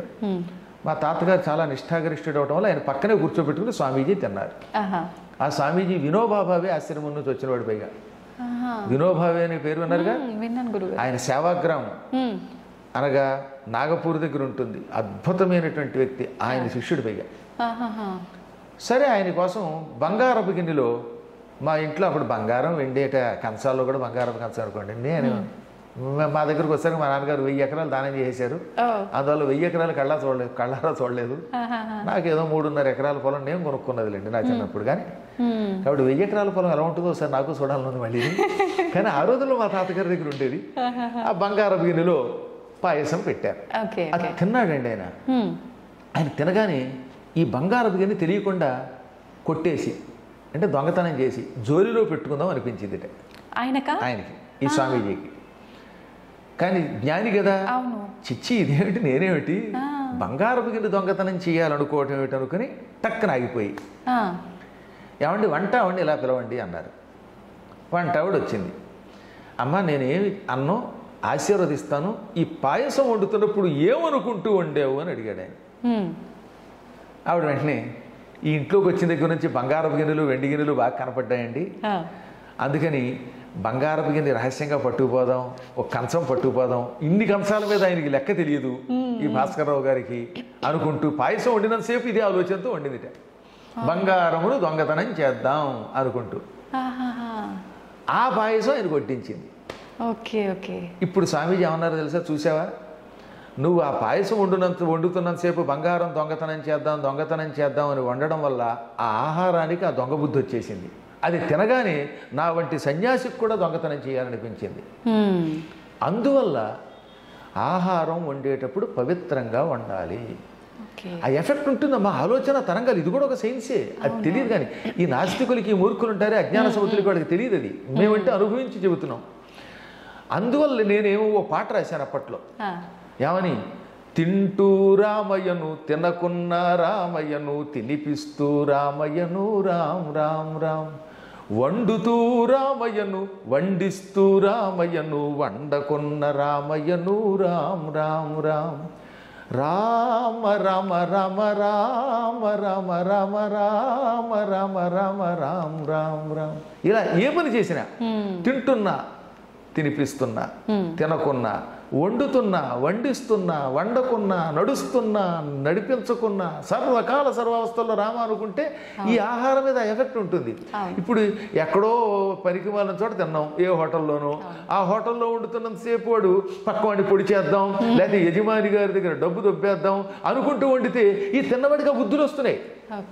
అందుకే ఇంత మంచి యాంకర్ అయిన మీరు కూడా అక్కడ తినొచ్చి నన్ను ప్రశ్న అడిగితే కత్తితో పద్మాకర్ గారు మిమ్మల్ని పొడి చేస్తాననొచ్చు. అదృష్టవశాత్తు మీరు అక్కడ తినకుండా వచ్చారు కాబట్టి మీరు నేను కూడా బతికాం. కాబట్టి ఆహారం మీద ఆ ప్రభావం ఉంటుంది కనుక సరి అయిన వాడు వండాలి. సరి అయిన వాడు వండితే ఏదైనా ఉంటుందండి. శబరి ఉంది, ఆవిడ రామభక్తురాలు, అందుకే ఆవిడ చేతి ఆహారం తిన్నటువంటి వాళ్ళందరికీ రామనామస్మరణం వచ్చింది. అందువల్ల ఎప్పుడు మనం తినే ఆహారం యొక్క ప్రభావం మన ఆలోచనల మీద ఉంటుంది. నిత్యం హింసతో క్రూరమైన ఆహారం తింటున్నారు కాబట్టి గోమాంసం తినేటటువంటి వాళ్ళ యొక్క ఆ వంశాలన్నీ ఆవులు చంపడానికి, హత్యలకి ముందుకు వస్తున్నారు. కారణం అది. అందుకని గోవుని తినద్దు అన్నారు మన పెద్దలు. గురుగారు, గోవు అన్నారు కదా, మాంసాహారం. ఇప్పుడు మాంసాహారం తినకూడదు అని చెప్పి అంటుంటారు, కానీ ఏ శాస్త్రంలో తినకూడదని లేదు. ఒక్కొక్క వర్ణానికి ఒక్కొక్క దానికి అలా డిసైడ్ చేయబడింది, తిన్నా తప్పు లేదు అని. కానీ కొంతమందిలో ఒక సందేహం ఉంటుంది. ఆధ్యాత్మికంగా చాలా చక్కగా దగ్గరగా ఉంటారు ఆధ్యాత్మిక భావనకి, కానీ మేము మాంసాహారం తింటున్నాము, మరి మాకు వాళ్ళకి తేడా ఉందా, వాళ్ళు చేసే పూజలు ఫలిస్తాయేమో, మా పూజలు ఫలించవేమో, మా సైడ్ నుంచి ఒక్క లోపం ఉందేమో అని ఆలోచించే వాళ్ళు కూడా ఉంటారు. అలా ఏమైనా ఉంటుందంటే రెండు చెప్పారండి ఇక్కడ. తినగలిగితే సాత్వికాహారం తిని అర్చన చేయండి, అదేం కాదనండల్లా. కానీ అందరూ తినలేరు. చిన్నప్పటి నుంచి వారి వారి యొక్క వంశాచారాలు ఏవో. నువ్వు ఏమి తింటున్నది పరమాత్మనికి సమర్పిస్తే ఏ దోషము రాదు.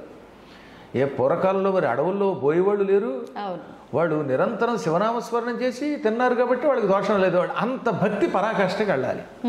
తర్వాత జపతపాలు చేసే కాలంలో కొన్ని నియమాలు ఉంటాయి. ఇప్పుడు కార్తీక మాసమనో లేకపోతే ఒక యజ్ఞం చేశారు, ఓ శివరాత్రును, అటువంటిప్పుడు మాత్రం ఆహార నియమం పాటించండి. మిగతా రోజుల్లో నేనైతే శాకాహారిని కాబట్టి శాకాహారం తినండి అని మీకు సలహా ఇస్తాను, అది వేరే విషయం. కానీ అలవాటు మానలేనటువంటి వాడు అది మానేయద్దు. వాడు తింటూ కూడా పరమాత్మను అర్చించండి, అర్చించి కూడా తరించవచ్చు. సందేహం లేకుండా భగవంతుడికి ఇవేం అక్కర్లా. కాబట్టి నా వ్యక్తిగతమైన అభిప్రాయం మీ మీద రుద్దనం. అడవుల్లో ఎంతోమంది పోయేవాళ్ళు అలా చేసి ధరించారు. భక్త కన్నప్ప ఉన్నాడు, మాంసము పెట్టాడు, కన్ను కూడా ఇచ్చాడు. నువ్వు ఆ స్థాయికి వెళ్ళాలి. కన్నప్పని నువ్వు ఆదర్శంగా తీసుకున్నప్పుడు పందిని కొట్టి మాంసం నైవేద్యం పెట్టాడు శివుడికి. రేపు పొద్దున శివుడికి కష్టం వస్తే కన్ను కూడా తీశాడు. నువ్వు కూడా ఉపాసన చేస్తున్నప్పుడు అంత స్థాయి భక్తుడు. అదే నేను కోరేది. కానీ మన ధర్మాన్ని మాత్రం విడిచిపెట్టకు. హలాల్ అనే పేరుతో ఉన్నటువంటి అపవిత్ర ఆహారం తినకుండా నీకు తినాలనిపిస్తే ఏ అమ్మవారి దగ్గర చేసుకుని నీ భోజనం నువ్వు చెయ్యి, అంతే. అమ్మవారి దగ్గర అంటే అది బలి ఇవ్వటమే. ఆ బలిచ్చుకుని ఇప్పుడు ఎలాగో వాడు మాండవు. అవును, బయట ఎక్కడో బదులు ఇది అమ్మవారికి సమర్పణ చేసి తింటే కొంత నయ్యం కదా. అది ఏదైనా భగవంతుడికి నివేదన చేస్తే అపవిత్రాహారం కూడా పవిత్రాహారం అవుతుంది కనుక అందుకని మన పెద్దలు అలా చెప్పారు. ఓకే ఓకే గురుగారు, ఇందాక మీరు అన్నారు రామ రామ అని చెప్పి ఒక పాట కూడా. అయితే మన పెద్దవాళ్ళు కూడా ఇంతకు ముందు కాలంలో, ఇంతకుముందు ఏంటి ఇప్పుడు కూడా పెద్దవాళ్ళు పడుకునేటప్పుడు లేసేటప్పుడు రామకృష్ణ రామకృష్ణ అని తలుస్తూనే ఉంటారు. నిజంగా రాముణ్ణి కృష్ణుణ్ణి తలవాలంటారా? ఎవరి ఇష్ట దైవాన్ని వాళ్ళు తలుచుకోవచ్చు అంటారా? ఏదో ఒక భగవన్నామమ్మా. శివ శివ అనేవాళ్ళు లేరు, హరహర మహాదేవ, కొంతమంది పురమహాదేవ మహాదేవ అనేవారు. అంటే ఎక్కువగా రాముణ్ణి కృష్ణుని ఎందుకు తలుచుకుంటామంటే ఇద్దరు అవతారమూర్తులే, శ్రీమన్నారాయణుడి యొక్క దివ్య అవతారాలు. అందులో రాముడు మర్యాద పురుషోత్తముడు. రామనామస్మరణం వల్ల రాముడు ఎలా నడుచుకున్నాడో అలా నడుచుకోవాలి. ఏకపత్ని వ్రతత్వము, మాటంటే నిలబెట్టుకోవడము, శరణన్న వాళ్ళని రక్షించడము, ఠీవిగా రాజుగా పరిపాలించటము, ఎక్కడ పడితే అక్కడ పిచ్చివాగుడు వాక్కుండా గంభీరంగా పలకడము, ఇవన్నీ రాముడి లక్షణాలు. కాబట్టి రామనామస్మరణ వల్ల అవి నేర్చుకో. ఇక కృష్ణుడు సంపూర్ణ అవతారం. అది ఏ తే చాంశ కళాపుంస కృష్ణస్తు భగవాన్ స్వయం. భగవంతుడు 22 అవతారాలు ఎత్తినట్టుగా భాగవతంలో ఉంది. ఆ 22 అవతారాల్లో 21 అంశావతారాలు, ఒక్క కృష్ణావతారం పరిపూర్ణ అవతారం. ఆ పరిపూర్ణ అవతారంలో ఆయన చూపించిన మహిమలు ఇంకెవరూ చూపించలేదు. అన్నిటికీ మించి జగద్గురు ఆయన. భగవద్గీత మనకు అందించిన గురువు అండి ఆయన. ఇక గురువు అనే శబ్దంలో జగద్గురువు మొట్టమొదటి ఆయనే. వసుదేవసుతం దేవం కంసచాణూరమర్దనం దేవకీ పరమానందం కృష్ణం వందే జగద్గురుం అని ఆయననే మనం జగద్గురువుగా కొలుస్తున్నాం. కాబట్టి అంతటి జగద్గురుడి నామాన్ని తలుచుకోవాలి. అందుకని రామ కృష్ణ అనుకుంటే అవతారములలో ఉన్న విశిష్ట లక్షణములు మనకి తెలుస్తాయి, ఆ కథలు తెలుస్తాయి.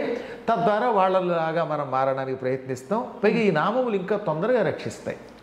రామనామానికి కృష్ణనామానికి ఉన్న శక్తి ఇంకంతా ఇంత కాదు, అనుభవించిన వాడికి తెలుస్తుంది. నేను తింటున్నా, తిరుగుతున్నా, నిద్రపోతున్నా కూడా లోపల లోపల ఆ నామం సాగుతూ ఉంటుంది. అలా సాగినప్పుడల్లా ఏదో తెలియని అలౌకిక ఆనందం పొందుతాను. అమ్మ నాకు నిజంగా రాముడు కృష్ణుడు రెండింటి గురించి ఎన్నో పురాణాలు చెప్పినా అసలు కృష్ణావతారం, ఆ కృష్ణుడి యొక్క లక్షణాలు తెలుసుకుంటే ఎంత ఉత్సాహం కలుగుతుందో తెలుసున. భాగవతాన్ని ఇప్పటి వరకు 371 సప్తాహాలు చేశాను. సప్తాహం అంటే తెలుసు కదా, 7 రోజుల పాటు భాగవతాన్ని పారాయణం ప్రవచనం చేస్తూ ఉంటాం. ఇప్పుడు 371వ పారాయణ కింద జరుగుతుంది మీరు వచ్చే సమయానికి. ఇప్పుడు అలా 371 అంటే నా జీవితంలో ఎన్ని రోజులు గడిపుంటానో ఆలోచించండి. సంవత్సరానికి 52 ఎన్ని వారాలు మినిమం అనుకుందాం కనీసం. 371 అంటే నేను కనీసం ఒక 6-7 సంవత్సరములు దానికే వెచ్చించాను అనమాట. ఇందులో సప్తాహాలకి పురాణాలు పక్కన పెట్టండి అనమాట. అందులో నిత్యం కృష్ణుడిని తలుచుకోకుండా, కృష్ణుడి పాట పాడకుండా ఉండను. అందుకని మన పెద్దలు ఏమన్నారన్నమాట, అలా అనుకోమన్నారు. ఈ రామకృష్ణ అనుకోవడం కాకుండా అప్పుడు పాటలు కూడా పాడుకుంటే అసలు ఆ గానం వల్ల తొందరగా తరిస్తాం. కలియుగంలో కలవు సంకీర్తనాత్ ముక్తి. ఈ కలియుగంలో సంకీర్తన చేస్తే తొందరగా మోక్షం వస్తుంది. అందుకే మా భక్తుల చేత ఎప్పుడు నేను ఎన్నో కృష్ణ గీతాలు పాడించాను అనమాట. నాకు బాగా ఇష్టమైనది సింధు భైరవి రాగంలో శ్రీకృష్ణుడి పాట ఒకటి ఉన్నది. అది ఘంటసాల వారు ట్యూన్ చేశారు, సముద్రాల వారు రాశారు, సుశీల పాడింది. సినిమా వినాయక చవితి. సినిమా వినాయక చవితి కానీ అందులో కృష్ణుడు అనమాట. ఎంత గొప్ప పాట అండి. మ్యూజిక్ కూడా ఘంటసాలది. ఇంకా అలాంటి మనిషి ఇంకెక్కడ పుట్టాడు ఈ ప్రపంచంలో. నాకు ఆయన మీద ఉన్నంత వెర్రి పెచ్చ భక్తి ఇంకెవరి మీద ఉండదు. కారణం ఆయన జన్మ నాకు తెలుసు. ఆయన తర్వాత ఎవడైనా అలాంటి పాటగాడు మళ్ళీ పుట్టాడు గాయకుడు అంటే. ఒక 2 లైన్లు పాడండి గురుగారు. నిన్ను నెరనమ్మితిరా, నిన్ను నెరనమ్మితిరా మోహన కృష్ణ, నిన్ను నెరనమ్మితిరా దేవా ప్రేమావతారా,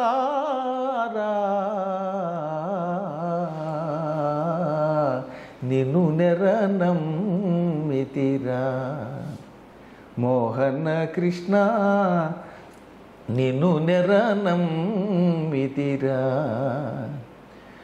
నీ పద చింతన మీరిన మంత్రము నీ పద చింతన మీరిన మంత్రము నీ పద సేవకు మించిన పూజ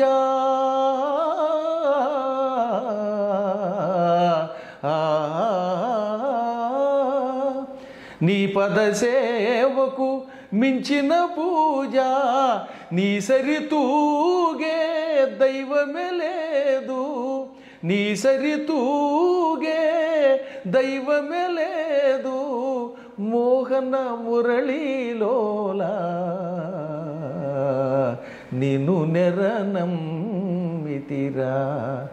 మోహన కృష్ణ నిన్ను నెరనమ్మితిరా దేవా ప్రేమావతారా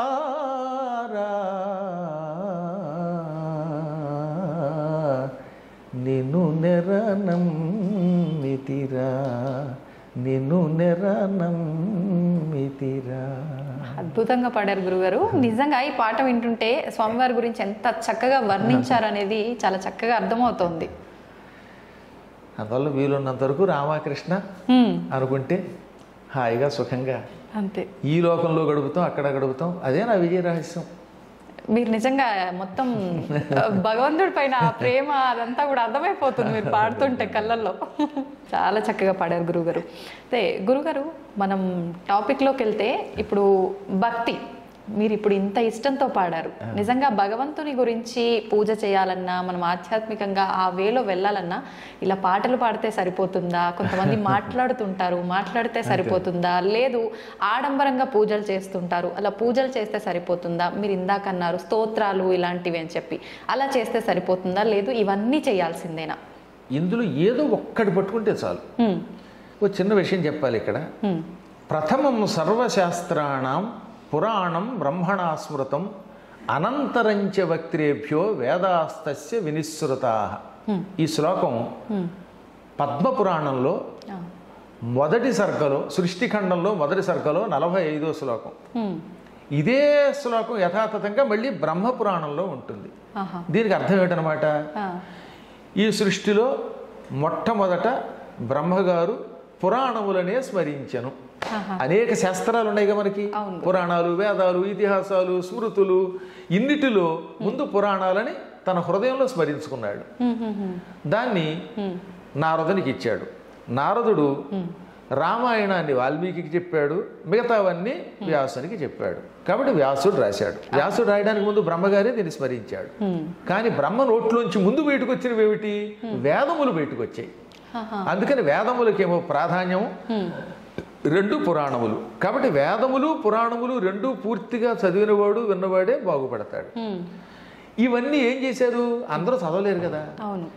వేదములు అనంతములు, ఊరికే అందులో 4 భాగాలు ఊరికే బయటికి పెట్టాం తప్ప అసలు వేదములు అనంతావై వేదాహ. ఇక పురాణములు ఎన్నున్నాయో లెక్కలేదు, కోట్ల శ్లోకాలు. ఇక ఉపపురాణాలు, ఈ ఇతిహాసాలు ఇవన్నీ ఎవరు చదవగలరు? వీటి సారాంశముగా వ్యాసుడు ఏమన్నాడు? 9 భక్తి మార్గములను అవలంబించన్నాడు. అంటే నాయన ఇవన్నీ చదవలేరు, ఇన్ని పూజలు ఇన్ని యజ్ఞాలు చేయలేరురా, భక్తిని పట్టుకోండి. ఆ భక్తి 9 మార్గములలో ఉన్నది.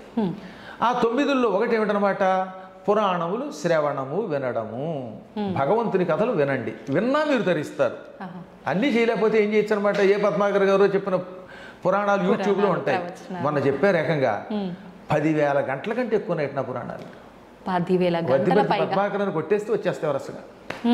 మొత్తం 18 పురాణాలు నేను చెప్పాను. పూర్వం చెప్పిన వాళ్ళు యూట్యూబ్ లేవు కనుక లేవు. అంత పూర్వం కూడా పెద్దలు ఎంతో మంది చెప్పుంటారు కదా. కానీ ఇప్పుడు నా అదృష్టవశాత్తు యూట్యూబ్లో నా శిష్యులు పెట్టారు, వాళ్ళు గొప్పవాళ్ళు. అది మీ అదృష్టం కాదు గురువు గారు, మాలాంటి వాళ్ళ అదృష్టం. అవి ఎల్లకాలం మేము వినగలుగుతాం, ఉండిపోతున్నాయి కదా. ఆ విధంగా బ్రహ్మశ్రీ వద్దిపర్తి పద్మాకర్ అఫీషియల్ ఛానల్ అని పెట్టి అందులో పెట్టారు. కోడే జగదీష్ గారని డెమాయిన్లో ఉంటారు, అయోవా స్టేట్లో. ఆ మహానుభావుడే ఈ ఛానల్ నాది పెట్టి తద్వారా ఇవన్నీ అందులో అప్లోడ్ చేయించారు. శిష్యులందరినీ పెట్టి ఎంతో మందిని అందులో ఇన్వాల్వ్ చేసి. కాబట్టి మొత్తం ఈ పురాణములలో ఎంతో కొంత వినండి. వినడం వల్ల తొందరగా తరిస్తారు. ఇస్తారు. చదవడం కంటే వినడం తేలిక కదా. అవును అవును. ఇప్పుడు నేను చెబితే కొంచెం తేలిక అర్థమవుతుంది కదా ఉన్నంతలో. అందువల్ల శ్రవణం. కీర్తనం అంటే ఇప్పుడు నేను చెప్పినట్టుగా పాడడం, పొగడడం. సంకీర్తనము లేక స్తోత్రాలని నోటితో అనడం కూడా కీర్తనమే. ఇది రెండవది. మూడవది స్మరణం.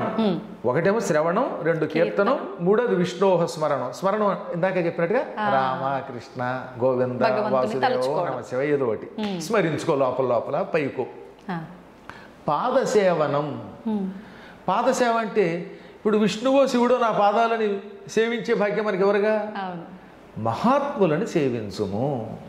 అది పాదసేవనం అంటే. మీ తల్లిదండ్రులు వాళ్ళు దేవతా స్వరూపులు, మీ గురువులు దేవతా స్వరూపులు, వాళ్ళకి పాదసేవ చెయ్యి. కుంటివాళ్ళు పాపం గుడ్డివాళ్ళు, నిజంగా అలా అనకూడదు, దివ్యాంగులని పేరెట్టారు మన ప్రధాని గారు. అటువంటి పుణ్యాత్ములకి సేవ చేయి, పాదసేవ చెయ్యి. లేదా వాళ్ళకి ఏదో అన్నం పెట్టు. ఇదంతా భగవంతుని పాదసేవ. ఆ తర్వాత అర్చనం. ఇదో పూజలు చేయటం, పువ్వులతో పూజో లేకపోతే ధూపదీపాలతో షోడశోపచారాలతో గుళ్ళోకి వెళ్ళి అర్చనం చెయ్యి. వందనం, నమస్కారం చెయ్యి. భగవంతునికి, భగవద్భక్తులకి, పెద్దలకి నమస్కారం చెయ్యి. దాస్యం, సేవ చెయ్యి. ఇప్పుడు ఆంజనేయుడు ఉన్నాడు కాబట్టి ఆయనకి అదృష్టవశాత్తు రాముడు ఎదురుగుండా ఉన్నాడు కనుక సేవ చేశాడు. లేదా ఇంకొక ఆయనకి ఏ దేవుడో కనబడ్డాడు, అక్రూరుడు ఉన్నాడు, ఆయనకి కనబడ్డాడు, చేశాడు. ఇప్పుడు ఈ కలియుగంలో దాస్యం ఎలా చేస్తాం? భగవంతుడు కనపడటం లేదు అందరికీ. అందుకని ఏమన్నారు? గుడులను బాగు చెయ్యి, గుడులకు వెళ్ళి దాన్ని శుభ్రం చెయ్యి. అందుకే మా సత్సంగం తరపున గుడి బడి అని ఒకటి పెట్టాం. మా వాళ్ళు ఇప్పటికి 10 సంవత్సరములుగా మొత్తం భారతదేశంలో ఉన్న ఆలయాలని బాగు చేస్తారు. అమ్మ చెబితే ఆశ్చర్యపోతారు. పండరీపురం వెళ్ళారు, పాండురంగ ఆలయానికి. ఆ ఆలయం అంతా శిథిలావస్థకు వచ్చి పాడైపోయి గుళ్ళు మీద మొక్కలు కూడా లేచిపోయాయి. 5 లక్షలు ఇస్తే కానీ బాగు చేయమన్నారట కూలివాళ్ళు. పాపం అంత డబ్బులు అక్కడ లేవు. ఇంతలో మా వాళ్ళంతా వెళ్ళారు, ఒక 500 మంది. బెంగుళూరు నుంచి, అమెరికా నుంచి, హైదరాబాద్ నుంచి వాళ్ళంతా. 500 మంది. యూట్యూబ్లో ఉంటుంది చూడండి, గుడి బడి పండరీపురం. ఈ 500 మంది వెళ్ళి 3 రోజులుండి మొత్తం గుడిని 5 లక్షలు ఇస్తే గాని బాగు చేయలేమన్న గుడిని తమ సొంత ఖర్చులతో వెళ్ళి చేసి వచ్చేశారు. వాళ్ళు మాకు సర్టిఫికేట్ పంపారు, అయ్యా మీ శిష్యులు ఎంత అద్భుతంగా చేశారండి, గుడిని నభూతన భవిష్యత్ అనే రీతిలో తీర్చిదిద్దారని. ఇప్పుడు ఆ గుడికి సేవ చేయటమే భగవంతునికి దాస్యం. కష్టాల్లో ఎంతో మంది ఉన్నారు, వాళ్ళకి సేవ చేయండి, అది భగవంతుని సేవ. ఆ విధంగా గుడిని వాటిని బాగు చేసి అక్కడ కాసేపు పారాయణ చేస్తే అది పరమాత్మ సేవ అవుతుంది. అది దాస్యం అంటే. ఆ తర్వాత భగవంతుడితో స్నేహం అంటే భగవద్భక్తులతో, పురాణములతో స్నేహం చేయండి. ఆత్మ నివేదనం, నిన్ను నువ్వు పరమాత్మకి సమర్పించుకో, నా సమస్తం పరమాత్మది అనుకో. ఈ విధముగా శ్రవణం, కీర్తనం, విష్ణోహ స్మరణం, పాదసేవనం, అర్చనం, వందనం, దాస్యం, సఖ్యం, ఆత్మనివేదనం, ఇందులో ఏ ఒక్కదాన్ని పట్టుకున్నా తరిస్తాం. 9 పట్టుకుంటే ఇక వాడికి తిరుగులేదు. ఇప్పుడు ఈ చెప్పింది ఎవరనున్నారు? ప్రహ్లాదుడు చెప్పాడు వాళ్ళ నాన్నకి. ఇది ప్రహ్లాదుడు చెప్పిన భాగవత శ్లోకం. పోతన గారు అందంగా తెలుగులో ఇంకా బాగా అనువాదం చేశాడు. తను హృద్భాషల సఖ్యమున్, శ్రవణమున్, దాసత్వమున్, వందనార్చనముల్, సేవయు, ఆత్మలో ఎరుకయున్, సంకీర్తనల్ చింతనం వను, ఈ 9 భక్తి మార్గముల సర్వాత్మున్ హరిన్నమ్మి సజ్జనుడై ఉండుట భద్రమంచుతలతున్ సత్యంబు దైత్యోత్తమా. ఎంత చక్కగా చెప్పాడు. కాబట్టి ఇందులో ఒకటి పట్టుకున్నా చాలు. పరుల కోసం ఆడంబరం అక్కర్లా. 100 కొబ్బరికాయలు కొట్టేస్తే ఆయన ప్రత్యక్షం కాడు. ఊరికే కేవలం పాలు పోసినంత మాత్రం చేత శివుడు ప్రత్యక్షం కాడు. నిజమైన భక్తితో ఒక్క చుక్క నీళ్లు పోసినా సంతోషిస్తాడు. చిత్రం చెప్పమంటారా? రాజశేఖర చరిత్ర అని ఒక కావ్యం ఉన్నది. రాజ అంటే చంద్రుడు, రాజశేఖరుడు అంటే ఏమిటి? చంద్రశేఖరుడు అనగా శివుడు. ఆ చరిత్రని అష్టదిగ్గజాల్లో శ్రీకృష్ణదేవరాయల ఆస్థాన విద్వాంసులు 8 మంది ఉన్నారు. అష్టదిగ్గజాలు అంటారని ఉన్నారు కదా. అందులో ఆఖరు ఆయన మాదయ్య గారి మల్లన్న ఆయన రాశాడు. అందులో ఏమన్నాడో తెలుసా? ఒరే ఎందుకురా ఇంత కష్టం, మీరు తరించాలంటే ఓ చిన్న చిట్కా చెబుతానన్నాడు ఆయన. ఏమిటిటది? నీలకంఠుని శిరసుపై నీళ్లు జల్లి పత్తిరిసుమంత ఎవ్వాడు పారవైచు, కామధేనువు వానింటి గాడి పసర మల్ల సురశాకి వానింటి మొల్ల చెట్టు. అర్థమేంటి? శివలింగం దగ్గరికి వెళ్ళు. నీలకంఠుడు అంటే శివుడు.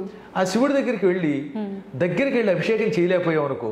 ఇప్పుడు మీరు శివరాత్రికి శ్రీశైలం వెళ్ళారు, ఇంత జనంలో మిమ్మల్ని లోపలికి రానిస్తారా? రానివ్వరు. అప్పుడు మీకు అభిషేకం చేయాలనిపించింది, ఏం చేస్తారు అప్పుడు? ఇన్ని చుక్కలు నీళ్లు తీసుకుని దూరం నుంచి అలా చల్లండి. ఆయన మీద పడినా పడకపోయినా దూరం నుంచి జల్లితేట ఏది అలా జల్లితే నాయన నా దగ్గరికి రాలేకపోయావా, కానీ నువ్వు భక్తితో జల్లావు, ఇది నాకు మహన్యాసపూర్వక ఏకాదశి రుద్రాభిషేకం అనుకుంటాట ఆయన. అందుకని నీలకంఠుని శిరస్సుపై నీళ్లు జల్లి, అందులో భక్తి కూడా లేకపోవచ్చు ఒక్కోసారి, ఏదో దూరంలో ఆత్రంతో అలా జల్లేశారు, అది అభిషేకం అనుకుంటున్నాడు ఆయన. ఇంకా ఆయన మీద 1,00,000 బెల్వార్చనో లేకపోతే 1,00,000 పత్రికో పూజ చేద్దాం అనుకున్నారు, కానీ కుదరట్లేదు, ఎందుకంటే గుళ్ళోకి వెళ్ళనివ్వడం లేదు కనుక, జనాలు ఎక్కువ ఉన్నారు. అప్పుడు దూరం నుంచి ఒక పత్రి విసిరేయండి. పత్రి సంస్కృతం, తెలుగులో పత్తిరి అది వికృతి అంటారు. ఇక్కడ పత్తిరి అని ఎందుకన్నాడు తెలుసా? నువ్వు మనస్ఫూర్తిగా పూజ చేయలేకపోతున్నావు, విసురుతున్నావు, అందుకని అది వికృతి పూజ. దూరం నుంచి అలా విసిరితే ఆయన ఏమనుకుంటాడు? పాపం వాడు భక్తుడే, దగ్గరికి రాలేకపోతున్నాడు జనాలు ఉండడం వల్ల, అయినా విసిరాడు, ఇదే నాకు 1,00,000 బెల్వార్చన అనుకుంటున్నాడు. అలా సంతోషపడిపోయి ఎప్పుడు నీ మనస్సులో ఆయన మీద ప్రేమ ఉన్నప్పుడు, నేను ఆయన్ని పూజించాలి కానీ కుదరడం లేదు, నాకు ఆడంబరం లేదు, నేను ఎక్కువ పత్రి వేయలేను, నీళ్లు పోయలేను, అభిషేకం చేయలేను, టైం లేదనుకుని అన్ని నీళ్లు తల్లి ఓ పత్రి విసిరితే అదే అభిషేకం, అదే పత్రి పూజగా భావించి ఆయన ఏం చేస్తాడు? వెంటనే కామధేనువుని మన ఇంట్లో కట్టేస్తాడు. నీళ్లు తల్లినందుకు కామధేనువుని మన ఇంట్లో కట్టాడు. కామధేనువు మన ఇంట్లోకి వస్తే లాభం ఏమిటి? కామధేనువు స్వర్గంలో ఉంటుంది, పాల సముద్రం చిలికితే పుట్టింది, ఆవు దగ్గరికి వెళ్ళి ఏం అడిగితే ఇది ఇస్తుంది. కామధేను లక్షణం ఏమిటి? కోరిన కోరికలు ఇస్తుంది. కామము అంటే కోరిక, కోరినవి ఇస్తుంది కనుక ఆ ధేనువుని ఆవుని కామధేను అన్నారు.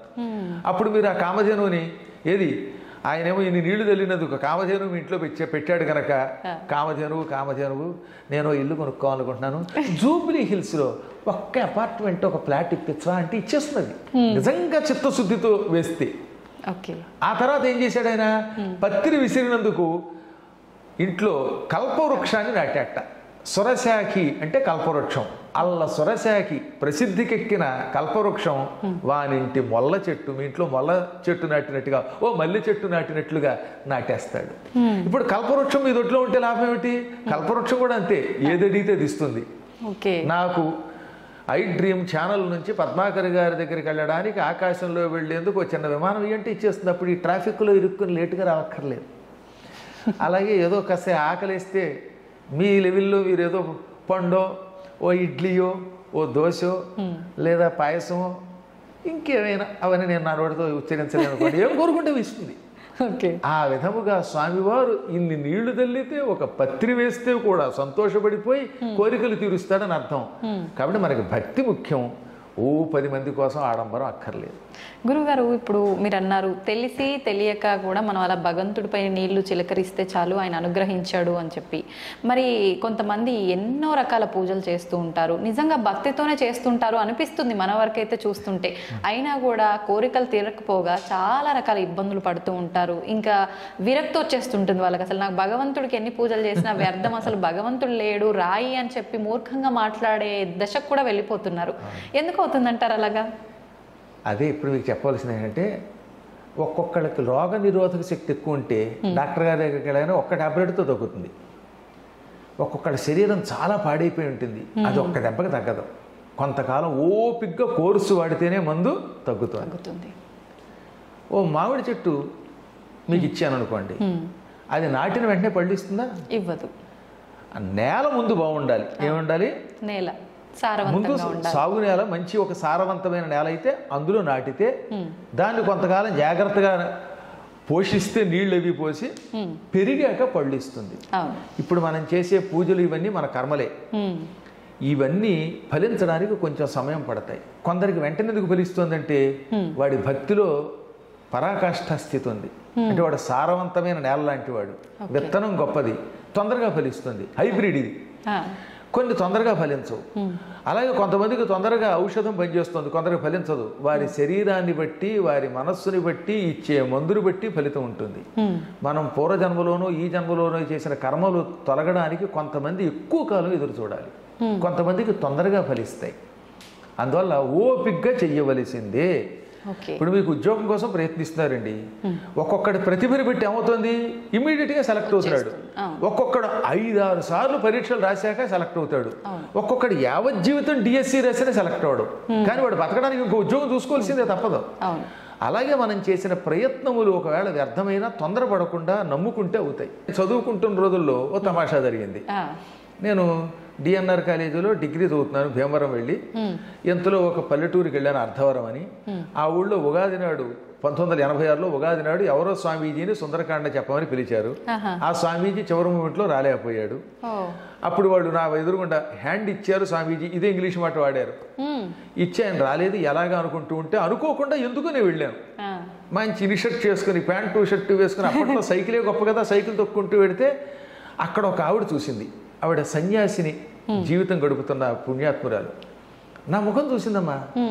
చూసి చూడగానే, ఏమండి ఈ సుందరకాండ చెప్పగలడు, రేపు చెప్పమంది. ఆ రోజు అమావాస్య, రేపటి నుంచి ఉగాది, మీరు సుందరకాండం చెప్పండి అంది. నేను ఎవరో తెలియదు. నేను కూడా పోని ఇదేమిటి నేను చెప్పడం ఏమిటి అనకుండా అలాగే అనేసాను. వెంటనే మా నాన్నగారి దగ్గరికి వచ్చాను. నాన్నగారు ఇలా పురాణం చెప్పమంటుంది ఆవిడంటే, ఒరే నీకు ఎలాగో సంస్కృతం బాగా పాండిత్యం ఉంది కదా, హిందీ వచ్చు, తెలుగు వచ్చు, ఇవాళ సుందరకాండంలో 2-3 సర్కలు కంఠస్థం చెయ్యి, తాత్పర్యం చెప్పేయి అన్నారు ఆయన. ఒకసారి ఆలోచించండి, సుందరకాండంలో 68 సర్కలు ఉంటాయి, 9 రోజుల్లో కంఠస్థం చేసి చెప్పమన్నారు ఆయన. నేను వెంటనే మొదటి సర్క తీసుకున్నాను. తతో రావణ నేతాయ సీతాయ శత్రుకరిసిన ఏష పదమన్వేష్టం చారణ చరితేపతి దుష్కరం నిష్పతి ద్వంద్వం చికీర్షన్ కర్మవానర సముద్ర శిరోగ్రీవో గవాంపతిరివాబభో. ఇలా శ్లోకాలు ఓసారి చదివితే గుర్తు ఉండిపోయి కంఠస్థం వచ్చేసి, ఓరి బాబు ఎంత జ్ఞాపక శక్తి ఉందన్నమాట అనుకుని మొత్తం ఆ 9 రోజుల్లో కంఠస్థం చేసి పురాణం చెప్పేశాను. అద్భుతంగా వచ్చేసారు ఆ ఊళ్ళో జనాలు, పెద్ద పెద్ద వాళ్ళు. 20 ఏళ్ల కుర్రవాడి పురాణానికి 60 ఏళ్ళు దాటిన వాళ్ళు వచ్చారు. ఇక నాకు బ్రహ్మరథం పట్టేశారు ఆ ఊళ్ళో. ఆ ఊళ్ళో ఎక్కువ రాజులు, క్షత్రియులు. ఇంకా వెనక్కి తిరిగి చూసుకోలేదు ఆనాటి నుంచి ఈనాటి వరకు. కాబట్టి ఎందుకు చెప్తానంటే, అప్పుడు పురాణములు మొదలు పెడితే ఇన్నాళ్ళు పట్టింది కదా నేను పురాణాలు మండపం కట్టడానికి, ఇంకా ప్రయత్నం చేస్తున్నాం. కొంతకాలం పడుతుంది. నా తర్వాత వచ్చినోడు బాగా మీకు వచ్చినోళ్ళు లేరేటి. ఇప్పుడు నా తర్వాత చాగంటి కోటేశ్వరరావు గారు నేను వచ్చిన తర్వాత 20 ఏళ్ల తర్వాత వచ్చారు. మా నాన్నగారికి అమరేశ్వర ప్రసాద్ గారు ఒక శిష్యుడు ఉన్నాడు. మా నాన్నగారి దగ్గర సంస్కృతం చదువుకున్నాడు. మా నాన్నగారు 3 ఏళ్ళు ఆయనకి అన్నం పెట్టి పాఠం చెప్పారు. ఆ అమరేశ్వర ప్రసాద్ గారు శిష్యుడు చాగంటి కోటేశ్వరరావు గారు, అంటే నాన్నగారి శిష్యుడు. చూడండి, పూర్వజన్మ సుకృతం అయింది. టక్కున ఆయన వెంటనే జగత్ ప్రసిద్ధికి ఎక్కారు. కాబట్టి ఒక్కొక్కళ్ళకి తొందరగా వస్తుంది, కొందరికి ఆలస్యంగా వస్తుంది. అది వారి వారి యొక్క సుకృతాలను బట్టి ఉంటుంది. అందుకని ఆయన పేరు వచ్చింది నాకు అంత రాలేదని ఏడిస్తే పిచ్చాడు వీడు. అంతే, ఎవరికి ఎంత ఇవ్వాలో పరమాత్మకి తెలుసు. అందువల్ల మనం పూజ చేసినంత మాత్రం చేత వెంటనే ఈ రోజే ఫలించదు. యాంకర్లు చాలా మంది ఉన్నా ఒక్కొక్కళ్ళకి ఎందుకు పేరు వస్తుంది, మీ పొజిషన్లో చాలా మంది ఉంటారు కదా, ఒక్కొక్కళ్ళకి కొంచెం తొందరగా పేరు రావచ్చు, కొందరికి కొంచెం ఆలస్యం రావచ్చు. కానీ మొత్తం మీద నమ్ముకుని చెయ్యండి. అందువల్ల ఓపిక పట్టాలి. ఒక్కోసారి ఓపిక పట్టినా కూడా ఎన్నాళ్ళైనా ఫలించకపోతే అప్పుడు భగవంతుడి మీద కొంచెం అలగచ్చు. భక్త తుకారాం లాగా. తుకారాంకి మండిపోలేదా, ఉన్నావా అని పాడా, అప్పుడు వస్తాడు దేవుడు. అందువల్ల అప్పుడప్పుడు ఒక్కోసారి వస్తుందండి. భద్రాచలంలో రామదాస్ ఏమన్నాడు, అబ్బబ్బా దెబ్బల కోరవక తిట్టి తినయ్యా. ఆయన కూడా తిట్టాడు ఒకసారి, ఎవడబ్బా సొమ్మని కులుకులు తిరిగేవు రామచంద్ర అన్నాడు.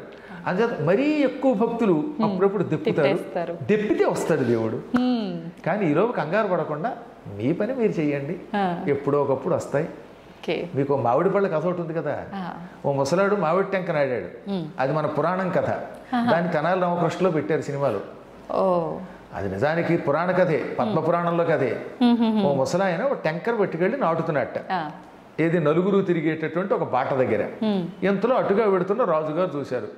ఏమయ్యా నీకు ఎప్పుడే 70 ఏళ్ళు 80 ఏళ్ళు ఉన్నాయి, ఈ టెంక నాటితే ఎప్పటికి చెట్టు అవుతుంది, ఎప్పుడు పళ్ళు ఇస్తుంది అంటే, ఈ చెట్టు పెరిగి పళ్ళు ఇచ్చేదాకా ఇంకా బతుకుదాం అనుకుంటున్నావా అంటే, మహారాజా మన పెద్దలు ఇలా అనుకుని ఉంటే ఇవాళ మామిడి చెట్లు మనకు వచ్చేవా అన్నాడు ఆయన. ఇవాళ ఈ టెంక నాటేది నా కోసం కాదు, నా తర్వాత తరాల వాళ్ళ కోసం, వచ్చే జన్మలో నా కోసం పోని. అలాగే ఇవాళ మీరు చేసే పూజలు మీకోసమే కాదు, మీ తర్వాత తరం వాళ్ళ కోసం, రాబోయే జన్మ కోసం. ఈ టెంక నాటాడు, ఆ తర్వాత ఎప్పటికో అది పెరుగుతుంది, తర్వాత వాళ్ళకి ఇస్తుంది. అలాగే మన పెద్దలు నాటారు, మనం అనుభవిస్తున్నాం. మా నాన్నగారు చేసిన పూజ నేను అనుభవిస్తున్నాను, నా పూజ నా పిల్లలు, వాళ్ళు చేసిన పూజలు తర్వాత వాళ్ళు కూడా అనుభవిస్తారమ్మా. ఇప్పుడు మీరు ఆస్తి సంపాదిస్తే మీరు ఒక్కరి కోసం కాదుగా, నెక్స్ట్ జనరేషన్కి మీ ఇల్లు మీ ఇంట్లో వాళ్ళకి ఇస్తారు. కానీ ఎంత అభిమానం ఉన్నా పద్మాగర్ గారికి ఎవరు, ఆయన ఎంతో పండితుడు, ఆయనకి ఇచ్చేద్దామని పొరపాటు అనుకోరు. అందువల్ల మీ ఆస్తి మీ పిల్లలకి వెళ్ళినట్టే మనం ఈ సంపాదించే పుణ్యం మన పిల్లలకు వస్తుందన్నమాట. ఎంత మంచి పాట అది అసలు. పుణ్యంతో పాటు మనం చేసిన పాపపు కర్మ కూడా వెళ్తుందా గురుగారు? గ్యారంటీగా. పుణ్యమైన పాపమైన ఏదైనా వారసులకు వెళ్ళవలసిందే. అది ఎక్కువైతే ఇక్కడ అనుభవిస్తాం. అచ్చొక్కటై పుణ్య పాపై ఇహైవ ఫలమొస్తునుతే. ఎక్కువగా చేసిన పుణ్యం పాపం ఇక్కడే ఇప్పుడు అనుభవిస్తాం, కొంచెం తక్కువ చేస్తే కొంచెం ఆలస్యంగా అనుభవిస్తాం. కాబట్టి పూజలు చేసేవాళ్ళు కొంచెం ఓపిక పట్టాలి. పాత పాపాలన్నీ తుడిచేదాకా చూసుకోవాల్సిందే. మనం ఆ పాటనే గుర్తుపెట్టుకోవాలి. నాటేది ఒక్క మొక్క, వేసేది 100 కొమ్మ, కొమ్మ కొమ్మ విరగబూసి వేలాదిగా.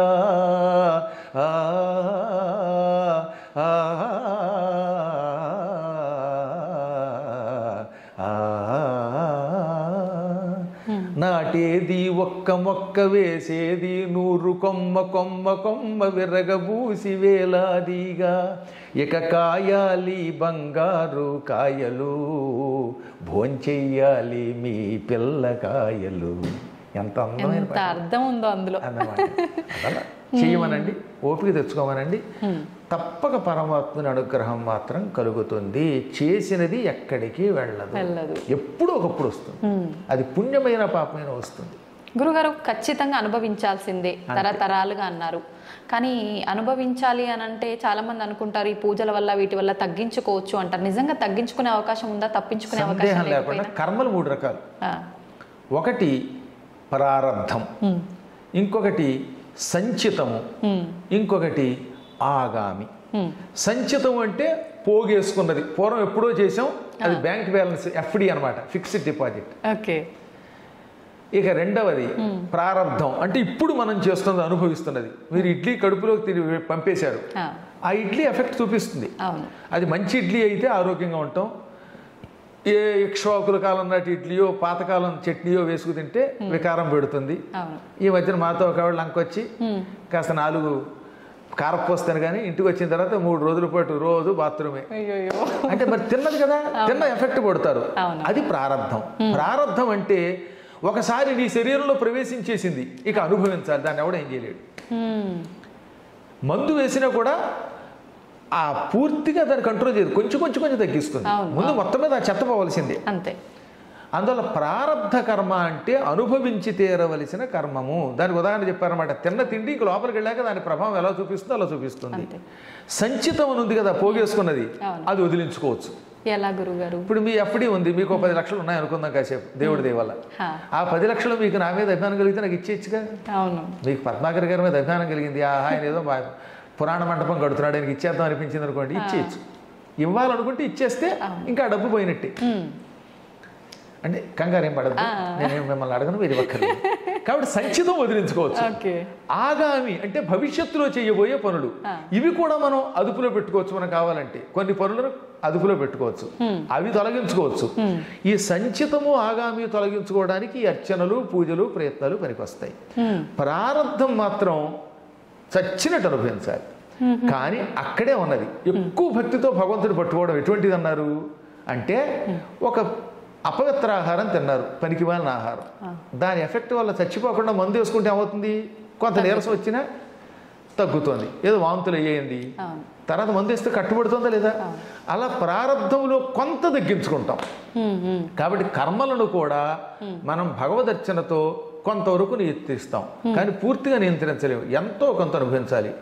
ఒక్క సద్గురువుల అనుగ్రహం, నిజమైన సద్గురువు నేను చెప్పేది. ఇవాళ అందరూ సద్గురువులు అనుకోండి, ఎవడబడితే వాడు జాయ చక్రాంత కంటే ఎక్కడ కుదురుతుంది. ఇప్పుడు మేము మీకు ఒక మార్గం చూపిస్తాం, కానీ పూర్తిగా మిమ్మల్ని బాగు చేయలేము. కరెక్టే గురు. ఇలాగ మోసం చేస్తున్నారు కొంతమంది. ఎవడికాడే నేనే సద్గురువుని అంటాడు. ఏం సద్గురువు? అసద్గురువులు ఇవి. ఇవి ప్రమాదకరమైనవి. గురువు ఒక మార్గం చూపిస్తాడు కానీ సంపూర్ణంగా అనుగ్రహించలేడు. కానీ అరుదుగా కొంతమందిని అనుగ్రహించగలుగుతారు, అందరినీ చేయలేము. ఎక్కడో ఏ విశ్వామిత్రుడు లాంటి వాడో త్రిశంకుడిని స్వర్గానికి పంపగలిగాడు, కానీ అందరినీ పంపగలవా? ఏ వశిష్ఠుడో ఎవరినో పంపించాడు. అందువల్ల అరుదుగా కర్మలను కూడా తగ్గించి వాళ్ళని ముక్తికి పంపించే శక్తి కలిగిన వాళ్ళు కొందరు ఉంటారు, కానీ అది కొంచెం కష్టం, మార్గం చూపిస్తారు. కాబట్టి కొంత కర్మ అనుభవించక తప్పదు అన్నమాట. ఓకే గురువుగారు, దైవాంశ సంభూతుడు అని చెప్పి మనుషుల్ని అంటూ ఉంటారు కొంతమంది, కారణ జన్ములు అని, దైవాంశ సంభూతుడు అని. అంటే ఏంటి గురువుగారు? నిజానికి ఈ ప్రపంచంలో అందరూ దైవాంశ సంభూతులే. దేవతా శక్తి లేకుండా అసలు మీరు పుట్టరు. కానీ అది కొంతమందిలో ఎక్కువ ఉంటుంది, కొందరిలో తక్కువ ఉంటుంది. అందువల్ల ఇప్పుడు మీరు చక్కగా మాట్లాడి వ్యాఖ్యానం చేస్తున్నారే, ఈ వ్యాఖ్యానం చేసే మాట ఆ దేవతలు ఇచ్చింది. అందువల్ల మీరు దైవాంశ సంభూతురాలే. ఒక ఆయన బాగా కెమెరాను పట్టుకుని చక్కగా షూట్ చేస్తారనమాట. ఓహో ఈయన ఈ యాంగిల్లో అయితే బాగుంటాడు, పద్మాకర్ గారు ఇలా అందంగా ఉంటాడని. కొన్ని ఛానల్స్ వాళ్ళు నన్ను చూపిస్తారు, కర్మ ఇంత తెల్లగా ఉన్న నేను కూడా అక్కడ నల్లగా కనపడతాను అంటే వాడికి అందులో దైవాంశం తక్కువ ఉందనమాట అందులో. కాబట్టి ఆయనకి కెమెరాలు ఆ రంగంలో ఉన్నది. కొందరు బాగా పాడతారు, కొందరు బాగా మాట్లాడగలుగుతారు, కొందరు తినగలుగుతారు. తినడం కూడా దైవాంశే, తింటే అరుగుతోందిగా. కాబట్టి అందరూ కారణ జన్ములే. తానెందుకు పుట్టాడో తెలుసుకుని ఆ కారణమును సఫలీకృతం చేసుకున్నవాడు ధన్యాత్ముడు. కొందరికి తెలియదు తాను ఎందుకు పుట్టామో, పట్టించుకోరు, ఆ శక్తుల్ని వృధా చేసుకుంటున్నారు. అందువల్ల మనం సాధన చేస్తే దైవాంశతో పుట్టిన మనం దైవం అవ్వచ్చు. సాధన చేయకపోతే దైవాంశతో పుట్టిన ఎందుకు పనికి రాకుండా అయిపోతాడు. ఎంతో మంది అలాగే మట్టిలో పుట్టి మట్టిలో కలిసిపోతారు, పుట్టలో చెదలు పుట్టినట్టుగా పుడుతున్నారు. కాబట్టి సాధన చేసి ప్రతి వ్యక్తి గొప్పవాడు అవ్వచ్చు. అందుకే భీష్ముడు చెప్పాడు మహాభారతంలో, ఎక్కడ విరాట పర్వంలో, ఉత్తర గోగ్రహణం ఉంటుంది కదా, పాండవులు మారువేషంలో ఉన్నారేమో పట్టుకోవడానికి, విరాటరాజు గారు ఆవుల్ని పట్టుకోవడానికి దుర్యోధనాదులు వెళ్ళారు ఉత్తరం దిక్కున ఉన్న ఆవుల్ని పట్టుకోవడానికి. అప్పుడు ఆయన పాండవులు ఎందుకు వల్ల గొప్పవాళ్ళు అవుతారో చెప్పాడు దుర్యోధనాదులతో. నల్లవు నిక్కమాడె నృపనందను ముందట ద్రోణుడొక్కడు తెల్లముగాగా బాహుబల ధీబల దైవ బలంబులప్ప వర్తిల్లుదురు అన్నాడు ఆయన. అంత పద్యం అక్కర్లేదు, కానీ ఈ ఒక్క ముక్క మనకు కావాలి. పాండవులకి మొదట బాహుబలం ఉన్నది, పుట్టుకతో బాహుబలం ఉన్నది, శరీర బలం ఉన్నది. ఇక్కడ బాహుబలం అంటే చేతులని కాదు, కేవలం శారీరక బలం ఉన్నది. అది మన చేతిలో లేదు కదా, మన తల్లిదండ్రులు హెరిడిటీగా ఇస్తారు, జీన్స్ అంటాం. పుట్టుక మన చేతిలో లేదు కనుక బాహుబలం అనేది మన చేతిలో లేదు. కానీ మొత్తం మీద వాడు పుట్టడంతో శరీర బలంతో పుట్టారు, అది అదృష్టం. రెండవది బుద్ధిబలం ఉన్నది. ధీబలం అంటే బుద్ధిబలం. ఈ బుద్ధిబలం పుట్టుకతో కొంత ఉంటుంది, బాగా పెంచుకోవడం వల్ల పెరుగుతుంది. మీ దగ్గర అందరికీ జ్ఞాపక శక్తి ఉంటుంది, కానీ దాన్ని ఏం చేయాలి, పదులు పెట్టాలి, సాధన చేయాలి. చేయగా ఏమవుతుందన్నమాట, బాగుపడుతుంది. నేను చూసిన ఒక యాంకర్ ఉండేది, నెత్తి ఉండేది ఆవిడికి. నేను చెప్పి ధైర్యం చెప్పగా ఇప్పుడు అద్భుతంగా మాట్లాడేస్తుంది. అస్సలు రావట్లేదు నత్తి, అస్సలు నత్తి లేదు, సాధనతో పోగొట్టుకుంది. అంటే ప్రాక్టీస్ మేక్స్ మ్యాన్ పెర్ఫెక్ట్ అంటే ఇదే. కాబట్టి సాధనతో దీబలాన్ని పెంచుకోవచ్చు. బాహుబలం మన చేతిలో లేదనుకోండి, బుద్ధిబలం దేవుడు ఇచ్చిందని కూడా ఏం చేయొచ్చు అనమాట, పదులు పెట్టుకోవచ్చు. పాండవుల దగ్గర దేహబలము బుద్ధిబలంతో పాటు దైవ బలం ఉన్నది. వాళ్ళు బాగా భక్తులు, కృష్ణుడి పట్టుకున్నారు. ఈ మూడు బలములు ఉన్న వాళ్ళకి ఎప్పుడూ తిరుగు ఉండదు.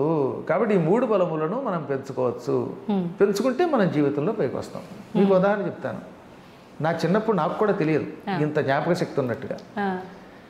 ఇంచుమించుగా 5 ఏళ్ళు 6 ఏళ్ల వయస్సులో అనుకుంటాను, సుందర శివరావు గారిని ఒక ఆయన ఉండేవారు ఉంగుటూరు అనే ప్రాంతంలో. ఆయన నన్ను చూచి మా నాన్నగారిని, ఈ కుర్రాడు ఏం చెప్పినా అప్పచెప్పేస్తున్నాడండి, ఇటువంటి వాడిని బాగు చేద్దామని అల్లసాని పెద్దన గారి మనుచరిత్రలో ఒక పేజీ గద్యం ఉంటుంది.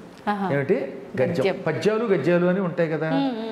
పద్యం ఏమో ఎలాగో ఉత్పలమాల చంపకమాల ఇలాంటివి. ఇవి కాకుండా అప్పుడప్పుడు ఏం చేస్తారన్నమాట, ఏకధాటిని ఒక వచనం ఇస్తారు, పెద్ద పారాగ్రాఫ్. అలాంటి గద్యం ప్రథమ స్కంధంలో ఉంది, మొదటి ఆశ్వాసంలో, ప్రథమ ఆశ్వాసంలో. పరీక్షించడానికి ఆ వచనం నా చేత చదివించి తొందరగా అప్పచెప్పంటే 5 నిమిషాలు కూడా పట్టలేదు, చదివి అప్పచెప్పేశాను నేను. అప్పుడు నాకు ప్రాక్టీస్ చేయటం వల్ల ఎంత లాభమో తెలిసింది. అందువల్ల ఇన్ని పుస్తకాలు కంఠస్థం చేశాం. ఓ పెద్ద పేజీ అనమాట. ఓ సిద్ధుడు ఉన్నాడు, ఆ సిద్ధుడు తీర్థయాత్రలు చేశాడు. ఆ ప్రవరుడు అనే ఆయన, నువ్వు ఏమేమి తిరిగావు అని అడిగితే, నేను ఇవి తిరిగాను అవి తిరిగాను ఏమిటి, మొత్తం ప్రపంచం తిరిగాను అని చెప్పడానికి ఈ గద్యంలో చెప్పాడు అనమాట. అది ఎట్లుండే వినుము గృహస్థరత్నంబ లంబమాన రవిరథ తురంగ శృంగార చారు చామర ఛట ప్రేక్షణ క్షణోద్గ్రీవ చమర సముదయంబగు ఉదయంబునంగల విశేషంబులు శేషఫడికి నేను లెక్కింప శక్యంబే అంధకరిపు కంధరావాస వాసుకి వియోగ భవ దుర్వ్యథా భోగ భోగిని భోగ భాగ పరివేష్టిత పటీర విటపి వాటిక వేల్లదేలాలత వలయంబగు మలయంబునంగల చలువకు విలువయ్యది అకటకట వికట కోట కోటి విటంక శృంగాట గాఢోకమాన జరదిందు బెంబగళదమృత దుర్దినార్ద్రీకృత సల్లకి పల్లవ ప్రభంజన పరాంజన హస్తిహస్తంబగు మణిప్రస్తరంబుల విశ్రాంతి చింతించిన మేనం పులకలిప్పుడు బొడమెడు స్వస్వ ప్రవర్ధిత వర్ధిష్ణు ధరణీరుహ సందోహ దోహద ప్రధాన సమాన ఖేల దైల బిల విలాసిని విలాస వాచాల తులా కోటి కలకలా హూయమాన మానస మదాలస మరాళంబగు రజత శైలంబు నోలంబులం కాలగడు విహార ప్రదేశంబులంగన్న సంస్కృతి క్లేశంబులు వాయవే సతత మద జలశ్రవణ పరాయణైరావణ విషాణ కోటి సముట్టంకిత కటక పరిస్ఫురత్ కురువింద కందళ వ్రాత జాతాలాత శంకాప సర్పదభ్రము భ్రమీ విభ్రమ ధురంధరంబగు మేరుధరాధరంబు శిఖరంబుల సోయగంబులు కలయంగనుంగురుట బహుజన్మకృత సుకృత పరిపాకంబునంగాక ఏల చేకూర నేర్చు నేనిట్టి మహాద్భుతంబులు ఈశ్వరానుగ్రహంబున అల్పకాలంబున కనుంగొంటి ననుటయు ఈషదంకురిత హసనగ్రశిష్టు గండయుగులుండగుతూ ప్రవరుండతనికి ఇట్లనియే. అమ్మో గురువుగారు నేనేం మాట్లాడలేను, దండం పెట్టడం తప్ప. ఇదేనా మీరు ఆ రోజున చెప్పింది? 5 ఏళ్ల వయస్సులో కంఠస్థం చేసింది. అమ్మో, అప్పటికి ఇంకా నేను అక్షరాభ్యాసం అక్షరాలు కూడా సరిగ్గా రావు. కాబట్టి చెప్పొచ్చేది ఏంటంటే ఇటువంటి గద్యములు ప్రాక్టీస్ చేస్తూ వస్తాయని తెలిసింది కదా. ఓహో జ్ఞాపక శక్తి ఉందనుకుని పురాణములు చదువుతుంటూ వచ్చాయి. అందువల్ల మనందరం కూడా మన శక్తులను అభ్యాసం ద్వారా కొంత పెంచుకోవచ్చును. అభ్యాసం ఎవరినైనా గొప్పవాడిని చేస్తుంది. ఇలాంటి వచనములు మీకు ఓపిక ఉంటే ఒక 200-300 ఒకే రోజు అప్పచెప్పగలం. అందువల్ల మీకు నాకు కూడా సమయం లేదు కనుక ప్రస్తుతానికి ఇక్కడికి ఆపుకుందాం. మనం అత్యద్భుతమైన మన కావ్యాలు విని మన భారతదేశంలో శక్తివంతులు ఎంతోమంది ఉన్నారు. అలా ఇలాగే ఎన్నో సాధనలు చేసే వాళ్ళంతా పైకి రావాలని కోరుకుందాం. తప్పకుండా గురుగారు. నిజంగా మా తరం వాళ్ళకి మీ మాటలు, మీ పాటలు, మీ పద్యాలు అన్నిటి రూపంలో చాలా మంచి మంచి విషయాల్ని తెలియజేస్తున్నారు. ఇంకా తెలియజేయాలనే కోరుకుంటాను గురుగారు. ధన్యవాదాలు.